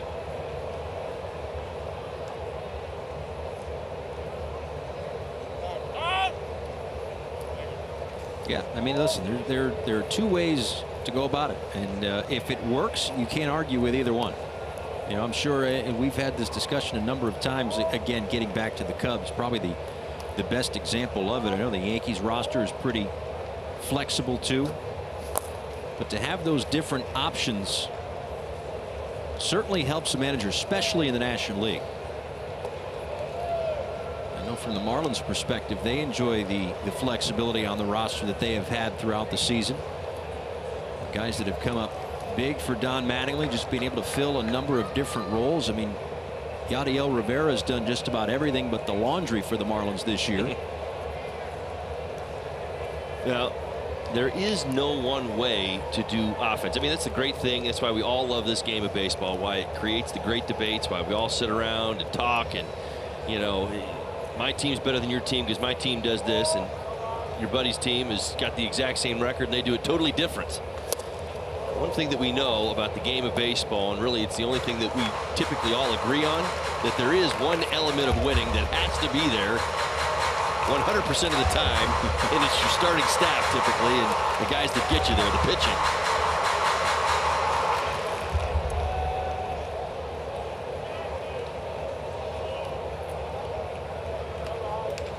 A ball and 2 strikes to Flowers.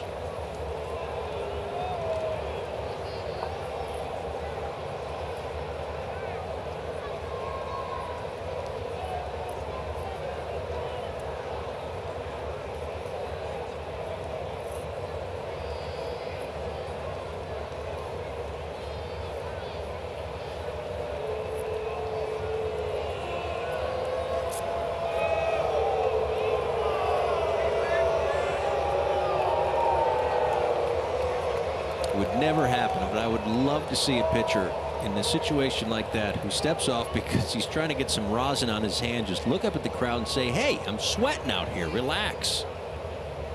Just tell everybody to pipe down. You can't hear him. He's got tunnel vision right now. He's Right. locked in. Right. Yeah, maybe he hears this. Maybe now as it starts to melt. It's gotten a little louder. Yeah. Well, a lot of times what happens, particularly with young teams, that when you get into a moment, your team's not scoring a lot of runs, and obviously the Marlins are going through a little bit, that's what you try to do. You try to slow the game down. We played that speed element. We see it in all sorts of different forms in this game. When we get to playoff baseball, how long is each playoff game? What, 4.5, 5 hours? It seems like every night. A day or well, two, I mean, yeah. that's just it. Every pitch matters a little bit more, and when your team's struggling, the pitchers, this is where the pitchers feel it the most. They know that the offense is struggling right now.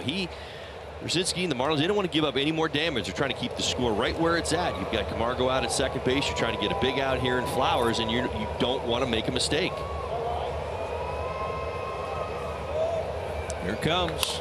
Lined and caught by Rivera over at third.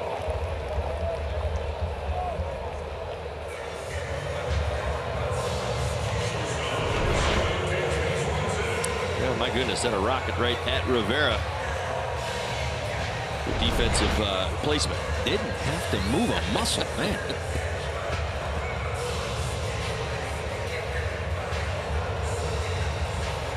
So 2 outs now for Dansby Swanson. That one may have gone through him. 101.5 off the bat. Wow. Last time up, Swanson lined out to Rivera. Swanson will not get an opportunity to swing the bat here. He'll be intentionally walked to set up a force at any base and bring up the pitcher, Foltynewicz.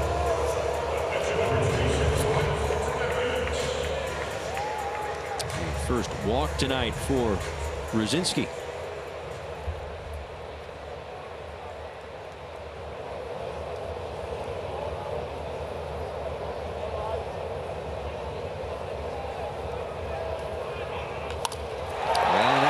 It's over the head of Castro and into right. Anderson comes up throwing. And a little off the mark. Camargo will score an RBI base hit for Foltynewicz. And the Braves have a 4-1 lead. Well, Foltynewicz not known for his ability to swing the bat. Jumps on the first pitch he gets, a fastball, and lines it to right. Camargo off with the races, off to the races with 2 outs.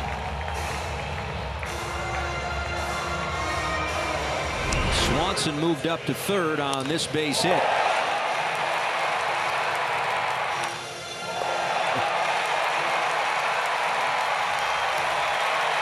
A wide turn around third. He had to deal with the bat that had been flung out that way, but Camargo in there safely.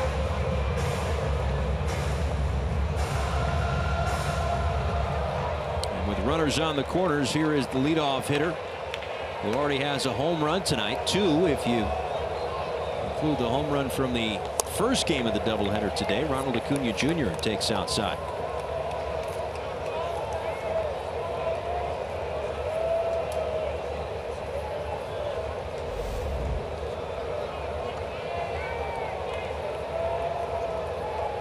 Three of the 4 leadoff home runs in his career have come against the Marlins.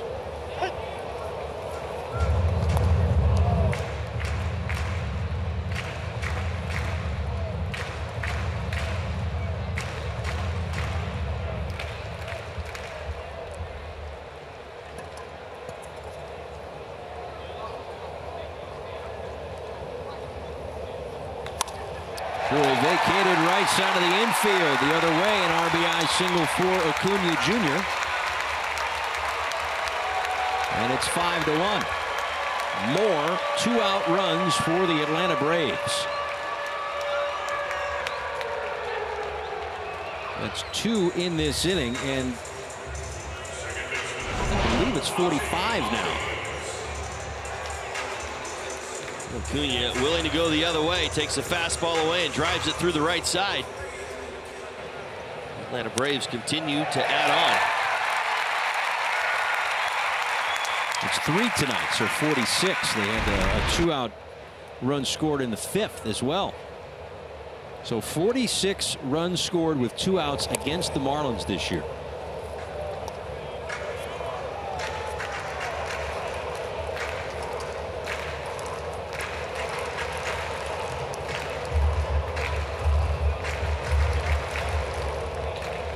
Just for contextual purposes, the Marlins have scored 49 runs against the Braves this year.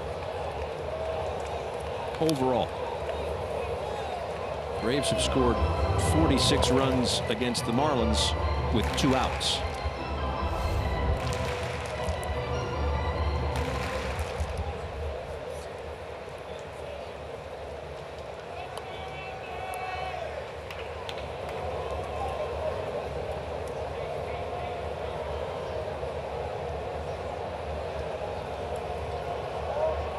A ball and a strike to Ozzie Albies.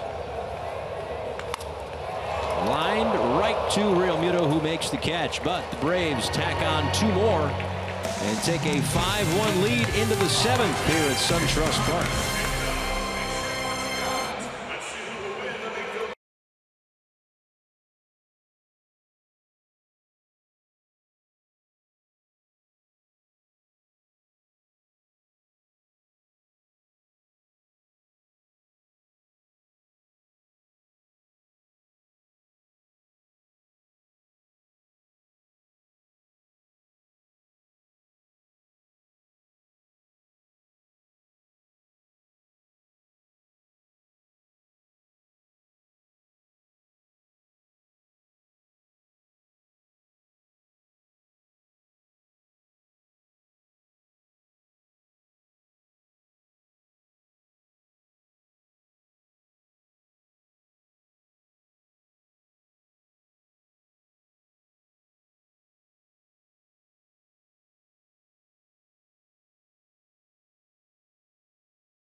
as the Marlins got one in the 6th inning, but the Braves answered right back with a pair of their own to open up a 5-1 lead here in the nightcap of the doubleheader.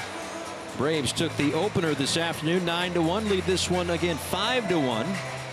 All time here at SunTrust Park, about a year and a half's worth of numbers to look at. The Atlanta Braves have won 12 of the 16 matchups. That is the Toyota trend. It's pretty incredible when you look at the runs. I mean, Atlanta's only +10, yet they're +8 in the win column. Yeah, home runs relatively even over a 16-game span. And Foltynewicz now a 4-run lead to work with. They'll face Yadiel Rivera, Isaac Galloway, and Brian Holiday. They're in inning number 7.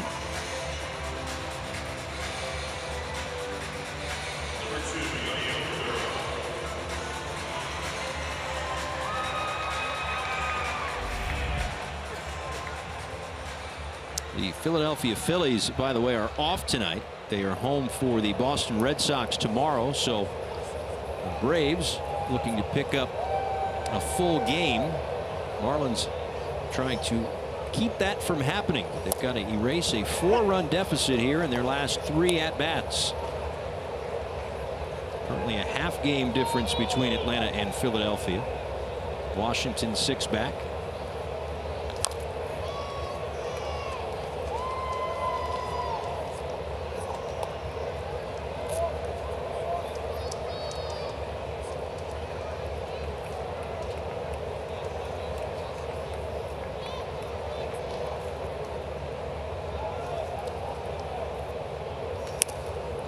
Upstairs to Rivera. It's interesting just the way that the schedule has worked out this year. The Marlins didn't see the Braves until May 10th. And they will see the Braves for the final time on August 26th as Rivera strikes out. Marlins fans, Fox Sports Florida and Southwest Airlines are giving you an opportunity to enter for a chance to win an all-inclusive stay in Nassau in the Bahamas on Labor Day weekend for the Southwest Airlines Summer Days Getaway. Just tweet hashtag Southwest Summer Days Sweeps and hashtag sponsored to @FoxSportsFL for your chance to win.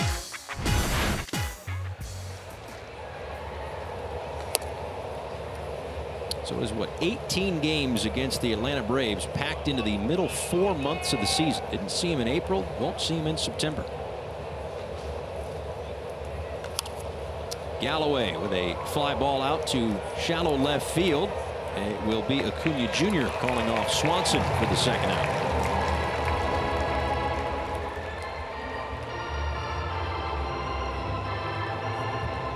Foltynewicz, his season high in pitches in a start is 113. He's gone up there in the 110 plus zone a couple of times this season.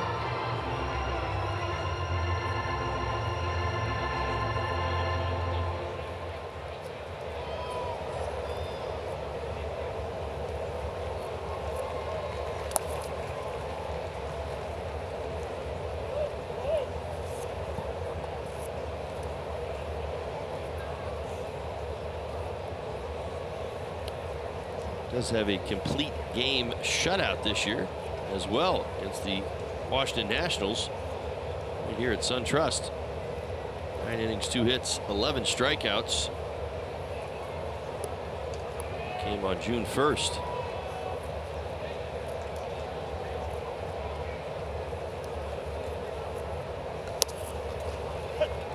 Well, unless the Marlins swing at every pitch the rest of the way, I don't see him going the distance. The only reason why Sean Newcomb a few starts ago got all the way up to 134 pitches. You don't often hear that in this day and age. Got up to 134 pitches on July 29th against the Dodgers. He was a strike away from a no-hitter.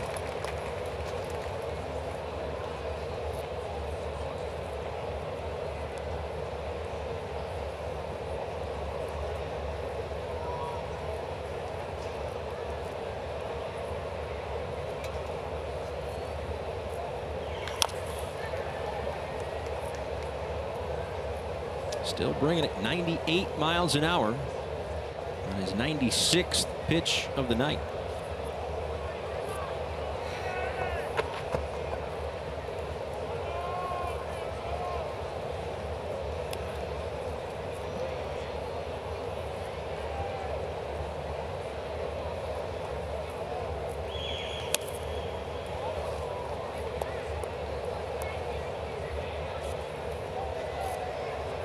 Of course, the Marlins and Braves playing a doubleheader today, a makeup from a couple of weeks ago. The Mets and Yankees playing a not a doubleheader, forgive me, a makeup game from a few Sundays ago. Jacob deGrom getting the start, 12 strikeouts, 6 2/3 innings of work.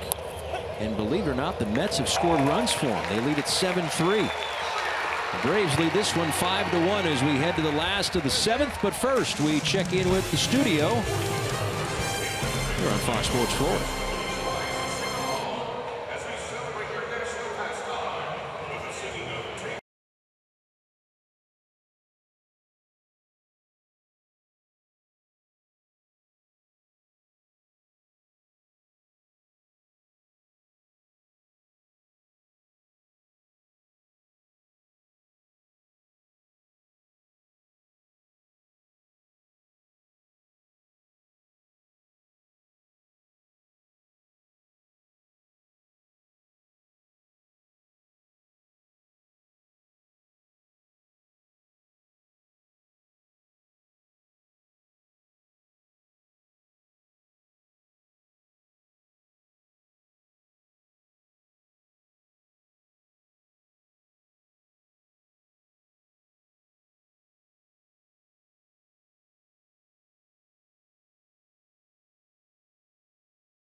Blaylock, we head to the last of the 7th as Teheran Guerrero is out to pitch.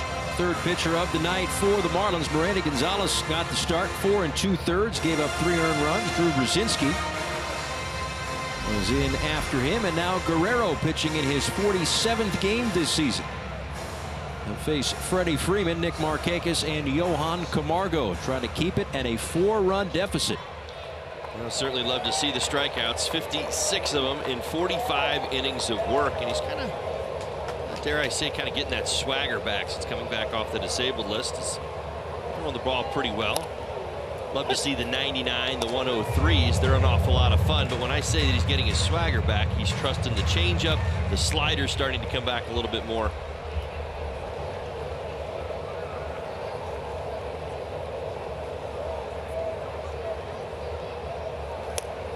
Upstairs to Freeman, there is 100 miles an hour. He was up to what, 102, 103 the other night. Oh yeah, he's got it in there. I think he's got more than that.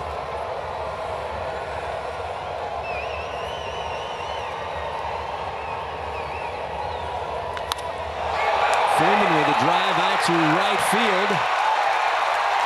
And it is 6-1 Atlanta.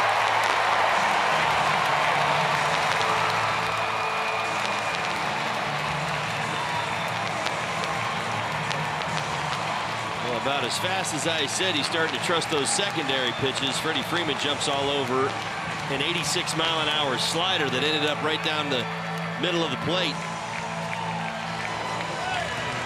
Freddie's second hit of this ball game. Let's take another look. Yeah, it sure does. Look at Holly's glove. Watch it kind of leak back out over the plate. That slider leaking right into the swing of Freddie Freeman's path. My goodness, you don't want to go there. A sac fly this afternoon. A couple of RBIs tonight. That is 15 RBIs against the Marlins this year. Sometimes you see the conflict that young pitchers will go through. And he knows that most hitters cannot handle his 100 miles an hour on most nights, but also realizes that, you know, that slider has got to develop. He's got to use it. It can't be simply him coming out each and every night throwing 15 99-mile-an-hour fastballs and thinking that's going to help him learn how to pitch at the major league level. It's part of taking your bumps and bruises, as they say. That's what I thought. You see the projected distance at 441. That is one of the longest home runs I've seen to right at SunTrust. Well, oddly enough, that is the same projected distance as Acuna's, 441. Markakis comes up empty on 100 miles an hour. And again, Acuna's was to the left of straightaway center field, but that one hit to right center field. A solo home run. Number 19 for Freddie Freeman.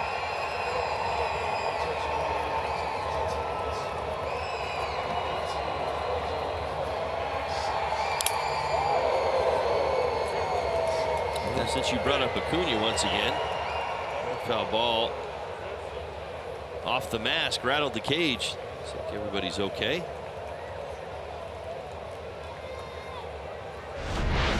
Let's take another look. That fastball way in on the hands of Markakis. Elias has confirmed that Acuna is the first Brave to ever hit leadoff home runs in both games of a doubleheader. This franchise has been around for a while. Yeah, he's dropping first-time evers today, isn't he? He's done a few of those. You know you're a pretty special player when you start getting the first-time evers.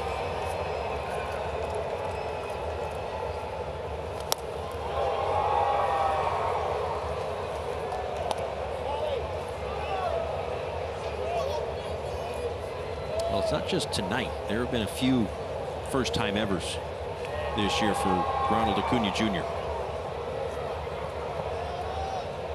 Certainly a special player for the Atlanta Braves, who lead this one 6-1 in the bottom of the 7th.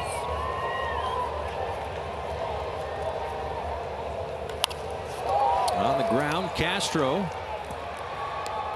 for the first out. Well, one of the other first-time evers that he's had this season, according to ESPN, he became the first player this season to rob a homer and hit a homer in the same inning. He did that against the Washington Nationals. I mean, he giveth and he taketh away. How about it? Absolutely. Look at that extension over the wall. My goodness, what an athlete. He is an exciting young man, I'll tell you. He's got a little flash in there too, and I love it. The Marlins will be dealing with him for quite some time, I'm sure.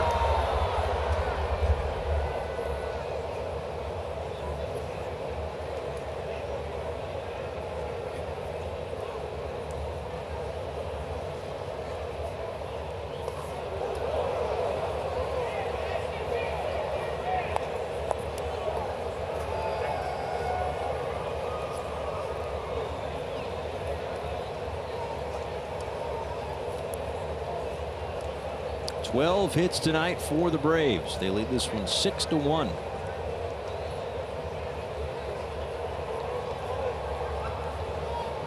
Camargo a couple of hits, an RBI single in the first inning, doubled and scored his last time up. There's that 103 we were talking about. He's still a little ticked off about the Freeman homer. Well, if he pitches angry, he'll be up to 115 by the end of it.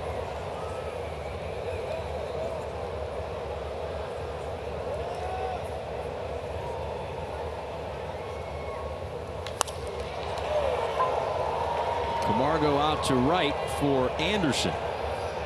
2 away.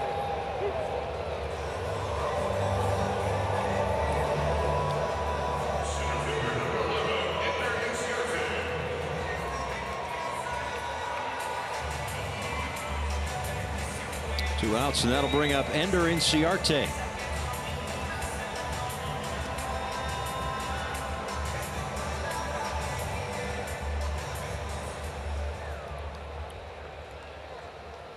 Grounded into a double play in the first, a single in the fourth, and flew out in the 6th inning. That one all the way back, the backstop.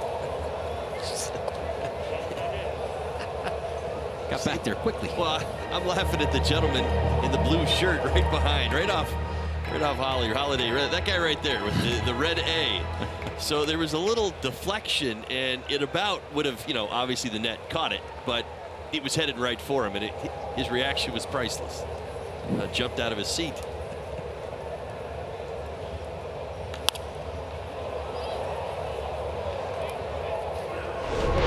Let's give you another look. Yeah, everything's cool. I love watching 103 coming in.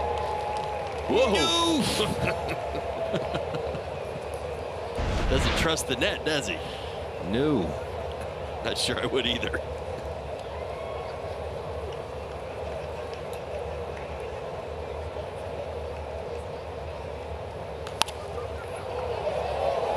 All the way again, the ball and 2 strikes.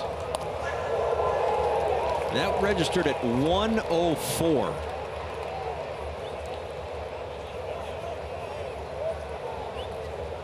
I've got to look this up. I don't think he's thrown that high this year. Told you he's mad. It makes for good theater if that's the case. Did it again. This one at 104 again. Inciarte gets a bat on it and sends it out to center field for the last out, but the Braves get one more on the Freeman homer. Lead it 6-1.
Trail this one 6-1 as we move to the top of the 8th inning.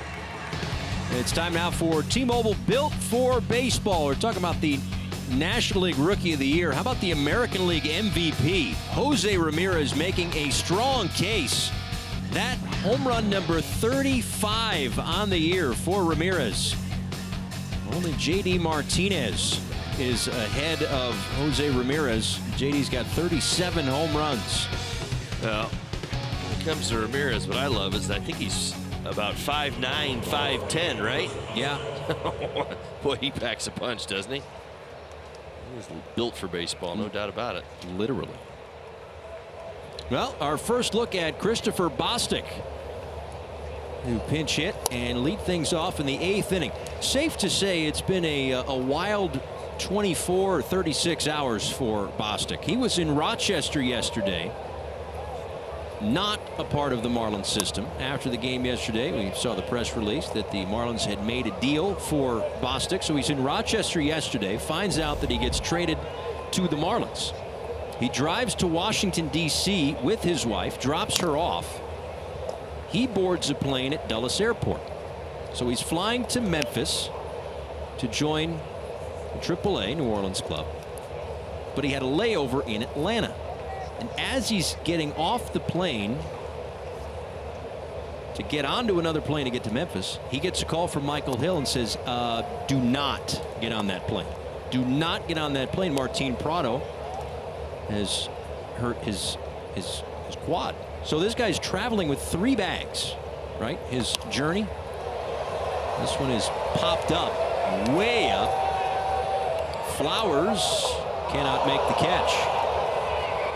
That was up just about as high as the planes that he was on today. So anyway, he's traveling with 3 bags. He's able to get off the plane with 1 of the bags, but none of it is his baseball equipment. Okay, so right now, as we understand it, he is wearing Dan Straley's spikes. If he gets into the outfield, he'll use Dan Straley's outfielder's glove. And if he needs to play the infield, he'll use Michael Diaz's infielder's glove. No, Michael Diaz is not on the Marlins roster. He is the assistant clubhouse manager who's on the trip, who was actually sewing together Bostic's jersey during game 1. What a day. Nice at bat here in the top of the 8th. Amazing. Love it. There's the walk, 3-2 pitch. Tell you what, an entire at bat, I didn't see 1 ounce of panic there. And certainly, I mean, he didn't go outside of his strike zone. He wasn't, checking his swings on pitches that were 10 inches outside.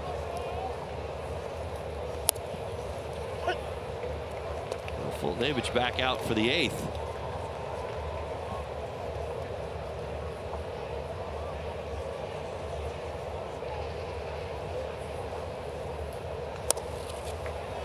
His 106th pitch is at 95 miles an hour.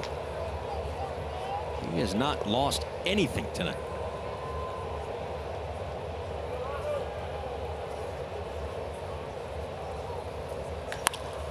Ortega with the ground ball to Albies. Maybe a slight double clutch, but they're still able to get the double play.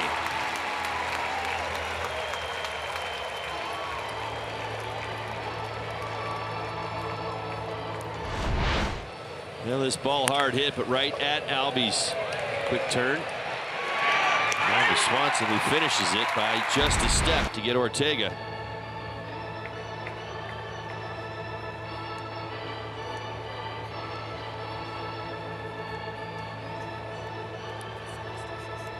Well, JT Realmuto's had a very nice night tonight. Couple of hits his first time up, including a double, a walk, and a run scored in the 6th.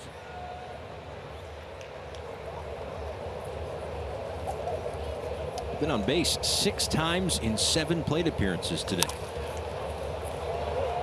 A couple of walks and a hit by pitch this afternoon. Double in the 1st, a single in the 3rd, walked and scored in the 6th.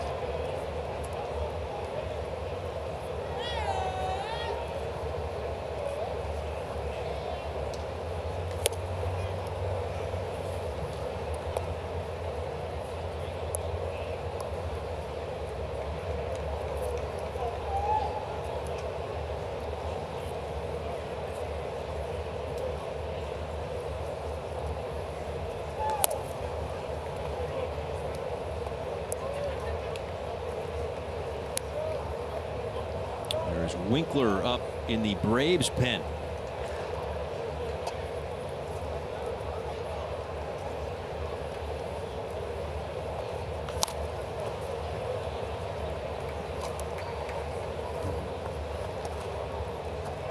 It's 111 pitches for Fultonevich. Just once has he thrown 20 pitches in an inning. That was the 6th inning when the Marlins scored their lone run. His career high in pitches, 119, twice last year.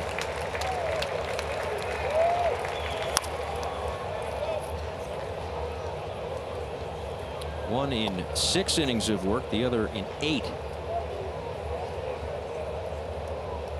He's trying to get through 8 innings here.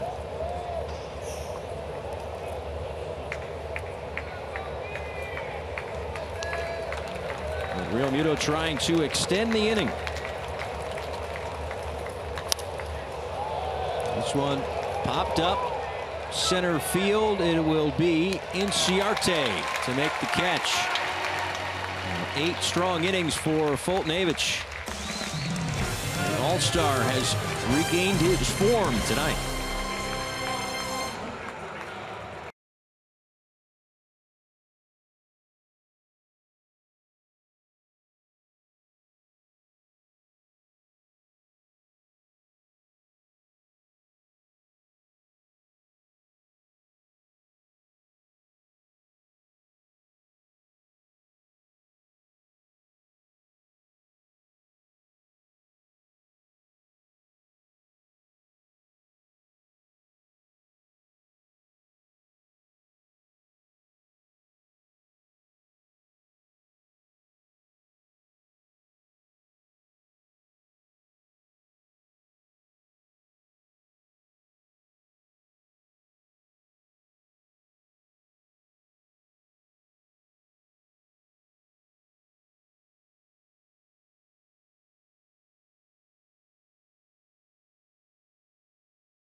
Game 3 of this 4-game series, the Marlins and the Braves. The Marlins live pregame show on the air at 7. We'll get you set for Trevor Richards and Anibal Sanchez. First pitch a little after 7:30 here at SunTrust Park. Trevor Richards has been just about lights out recently. I think this is going to be a real fun one for Marlins fans in that the Braves haven't seen Richards. I've said, here that I think a great changeup might be a good matchup against all these tough left-handed Braves hitters. So they haven't seen Richards. That's good. No, by the way, Anibal Sanchez going, who's got one of the better changeups in the game of baseball as well. A couple of changeup artists, if you will. There is Brett Graves on the mound. He takes over, the 4th pitcher here tonight for Miami, his 9th game this year. He'll face Tyler Flowers, Dansby Swanson, and the number 9 spot we'll see after 113 pitches if it is Mike Foltynewicz to hit for himself. An attempt to go the distance, but we shall see. Don't see anybody milling around right now.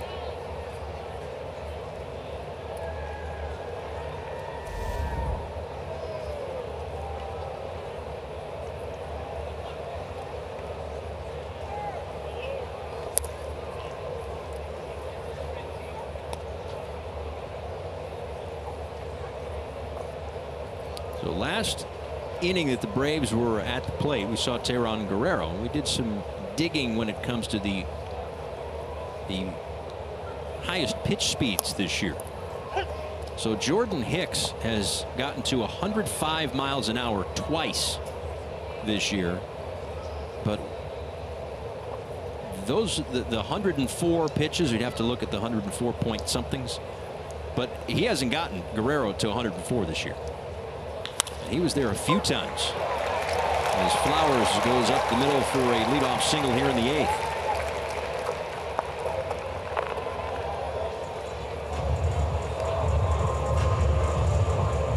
Enhance your next game day experience with the MLB Ballpark app. Access and manage your tickets, enjoy check-in offers, exclusive content, much more. Download the MLB Ballpark app today.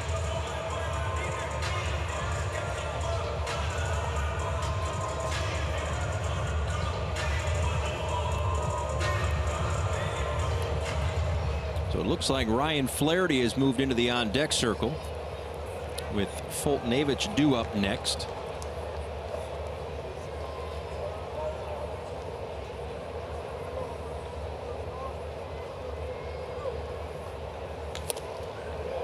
Cut on and missed by Swanson, who is 0 for 2 with an intentional walk back in the 6th. Came around to score. 2 in the 1st tonight for the Braves, 1 in the 5th, 2 in the 6th, and 1 in the 7th.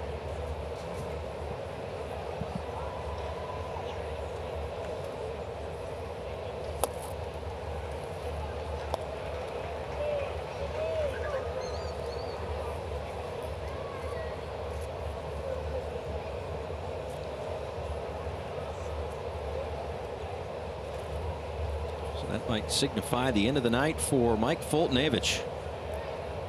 8 innings, 7 strikeouts, and up to 113 pitches.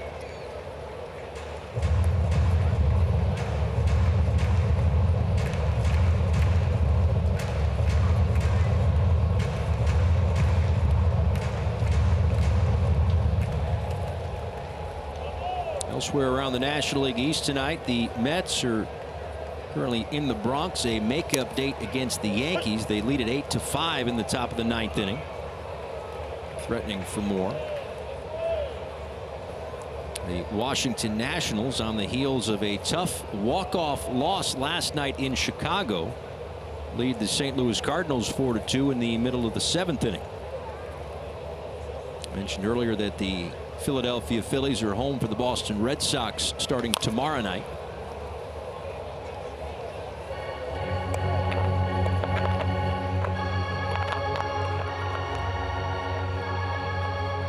And outside the National League East, you see that the Giants and Dodgers getting together tonight.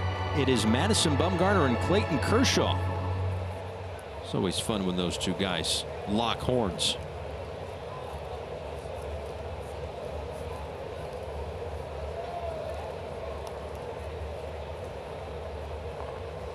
Two balls and 2 strikes to the Braves shortstop. Graves delivers.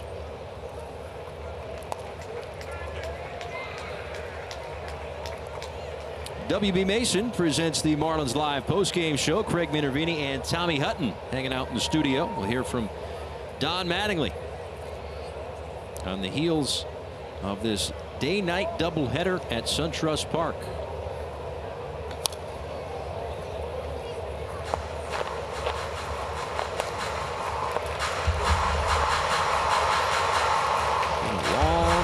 The yard.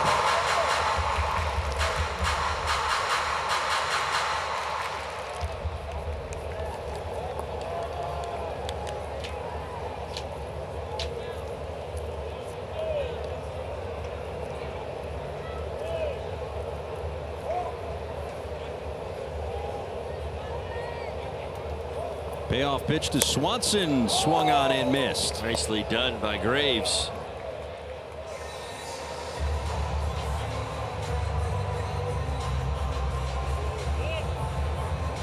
Slider at 90 miles an hour, able to put Swanson down for out number 1.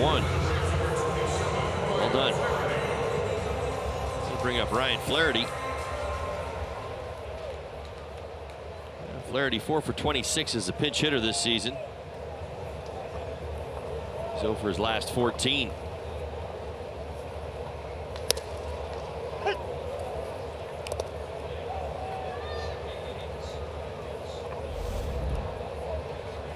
Well, he started 23 of the Braves' first 29 games. Just 8 since then. Can thank Johan Camargo for that, I'm sure. Well, it's undeniable, the production that has been out there. You mentioned a little bit earlier in the game, you know, the different styles of, you know, running a lineup or running an offense, and that's sometimes the problem you run into when you've got a talented starting 8, if you will. If guys, your bench players, aren't getting at least a little run more often, it's like a loaf of bread, they get stale.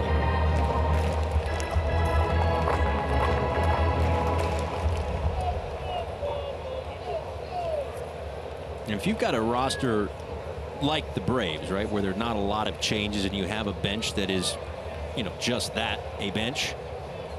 In the National League, it's a little easier to get an at-bat or so a day. Right. The American League, if you're on the bench in a team that's basically got a starting 9 every day with the DH, boy, that's tough. It is.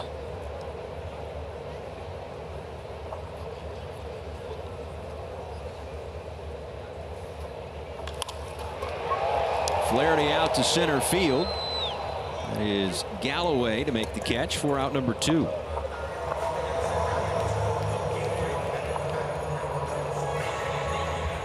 And back to the top of the order for Ronald Acuna Jr., who has 3 hits in the nightcap. He had 2 hits this afternoon.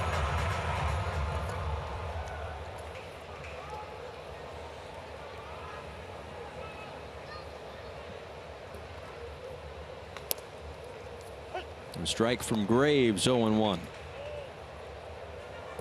A leadoff home run in both games of the doubleheader for the youngster. Also singled and scored in the 5th, and an RBI single in the 6th.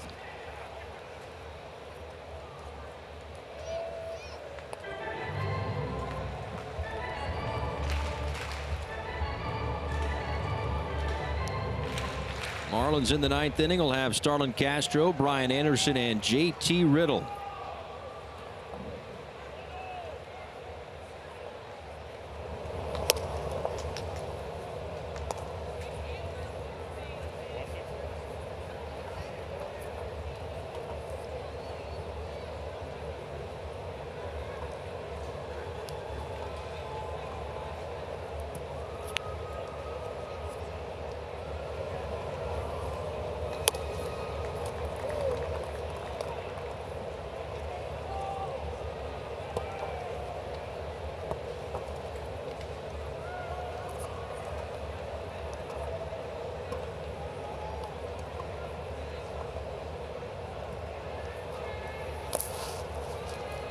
Blocked by Holiday to keep Flowers at first base, and the count runs full.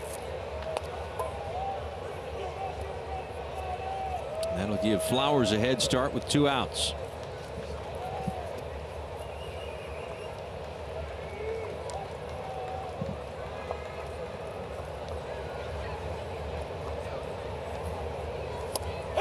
And a called strike 3. So Graves gets the strikeout of Acuna Jr. as this game heads to the 9th inning in Atlanta.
Marlins baseball on Fox Sports Florida is brought to you by Southwest. Transparency, low fares, nothing to hide. By Lincoln. Join the Lincoln Summer Invitation Sales Event. And by your South Florida Honda dealers. Paul Severino, Todd Hollinsworth, Jessica Blaylock back with you here at SunTrust Park. It has been all Braves today, winning the opener this afternoon. The day-night doubleheader, 9-1. They lead this one 6-1. Last chance for the Marlins. They'll send up Starlin Castro, Brian Anderson, and JT Riddle against Dan Winkler, pitching in his 53rd game this year. 2.79 ERA. Opponents hitting .215 against the righty.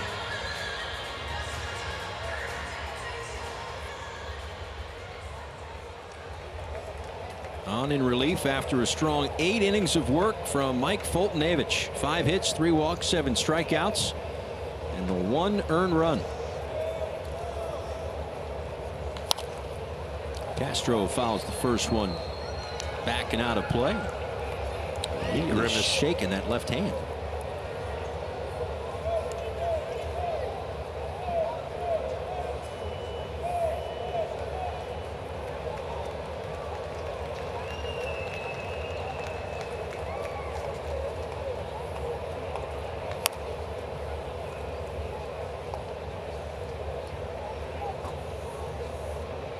What do you think that was? Just a little vibration where he fouled it off?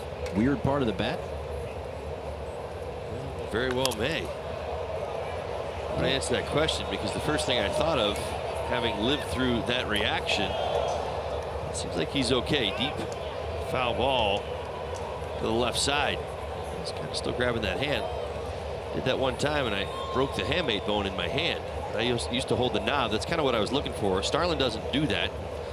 I don't know, at this point of his career, some guys may have already had them removed. Very common. Guys who like to put the knob in that palm of their hands. To your point about the vibration, very easily break that bone. Looks like Starlin's okay, and he certainly doesn't put that knob anywhere near the palm of his hand.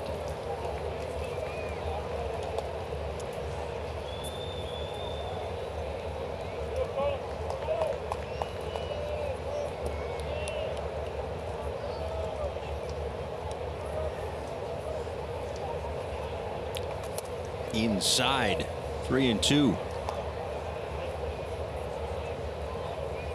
Well, we've seen some guys use the axe bat too, right? The axe handle. Well, and that certainly helps with that discussion. Some guys use the knob a lot differently. If you watch, Albies, slow roller to the left side. Out number 1 here in the top of the 9th inning. Starlin a little bit frustrated, like Albies actually holds the bat in the. Well, at least he does it left-handed. Albies holds it in the palm of his hand and wraps his pinky finger around the bottom of it.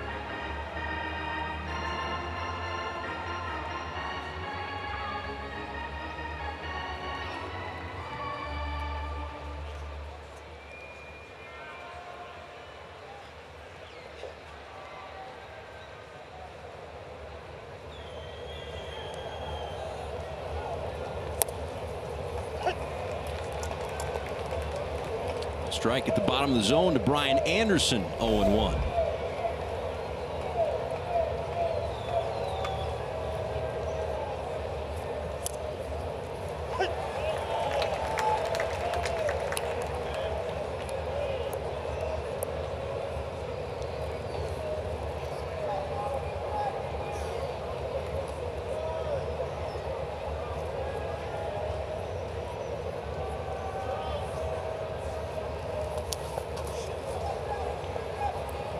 A little low from Winkler.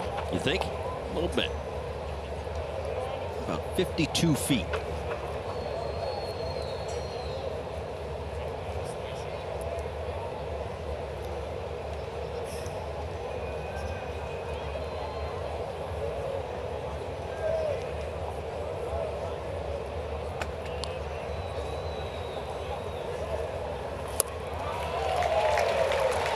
Cut on and missed, and the Marlins down to their last out tonight.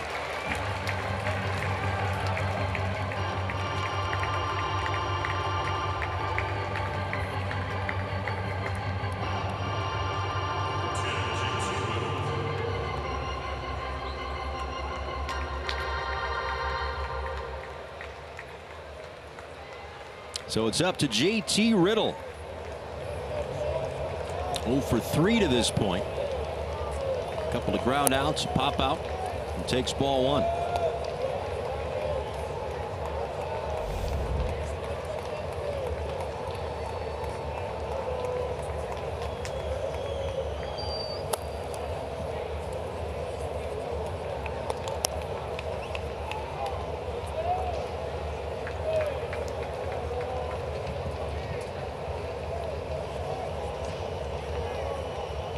Little work to do here for the Marlins. They have lost 8 straight on the road. The last game in the series against the Rays out of the break. And they had that winless road trip here in Atlanta and the 4 in Philadelphia. And the opener today.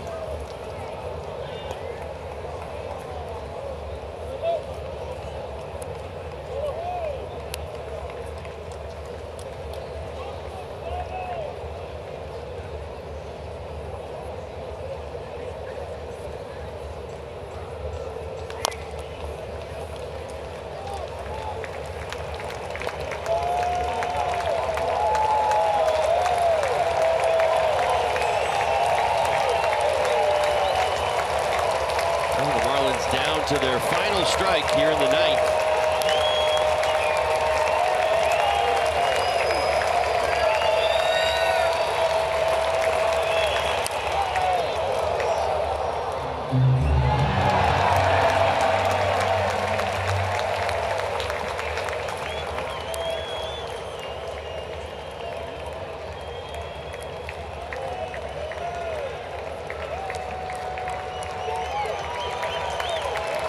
Three balls, 2 strikes, 2 outs.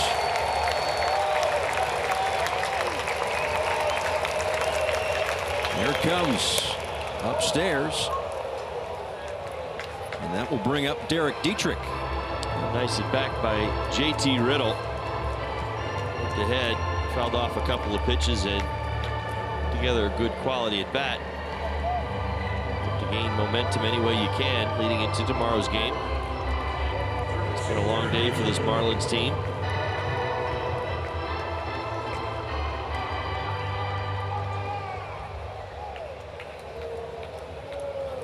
So it's Dietrich to pinch hit with 2 outs in the 9th.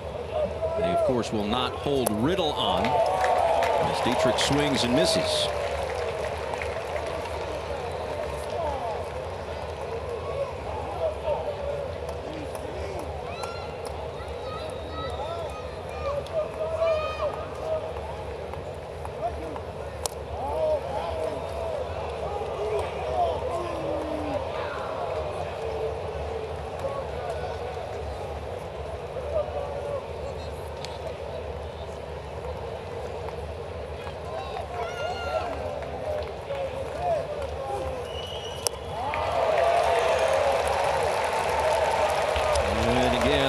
Down to their final strike. A couple of sliders. Double D fooled. We'll battle back here, down on the count 1-2.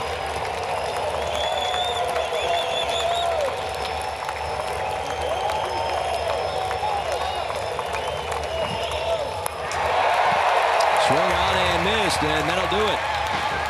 The Atlanta Braves sweep a day-night doubleheader from the Marlins. Final score tonight, 6-1. Mike Foltynewicz picks up his 10th win of the season. Marlins will be back at it tomorrow night. They're going to need another good start from Trevor Richards. Keep up the momentum and the rhythm that he has been on the last few starts to try to get off this schneid on the road for Miami. A run in each of the 2 games here tonight as the Braves win them both. As we bring you the Bonefish Grill fresh catch of the day. Tyler Flowers able to pick that one off the dirt on the strikeout of Derek Dietrich. Again, the Braves taking the day-night doubleheader from the Marlins. 6-1 the final score tonight.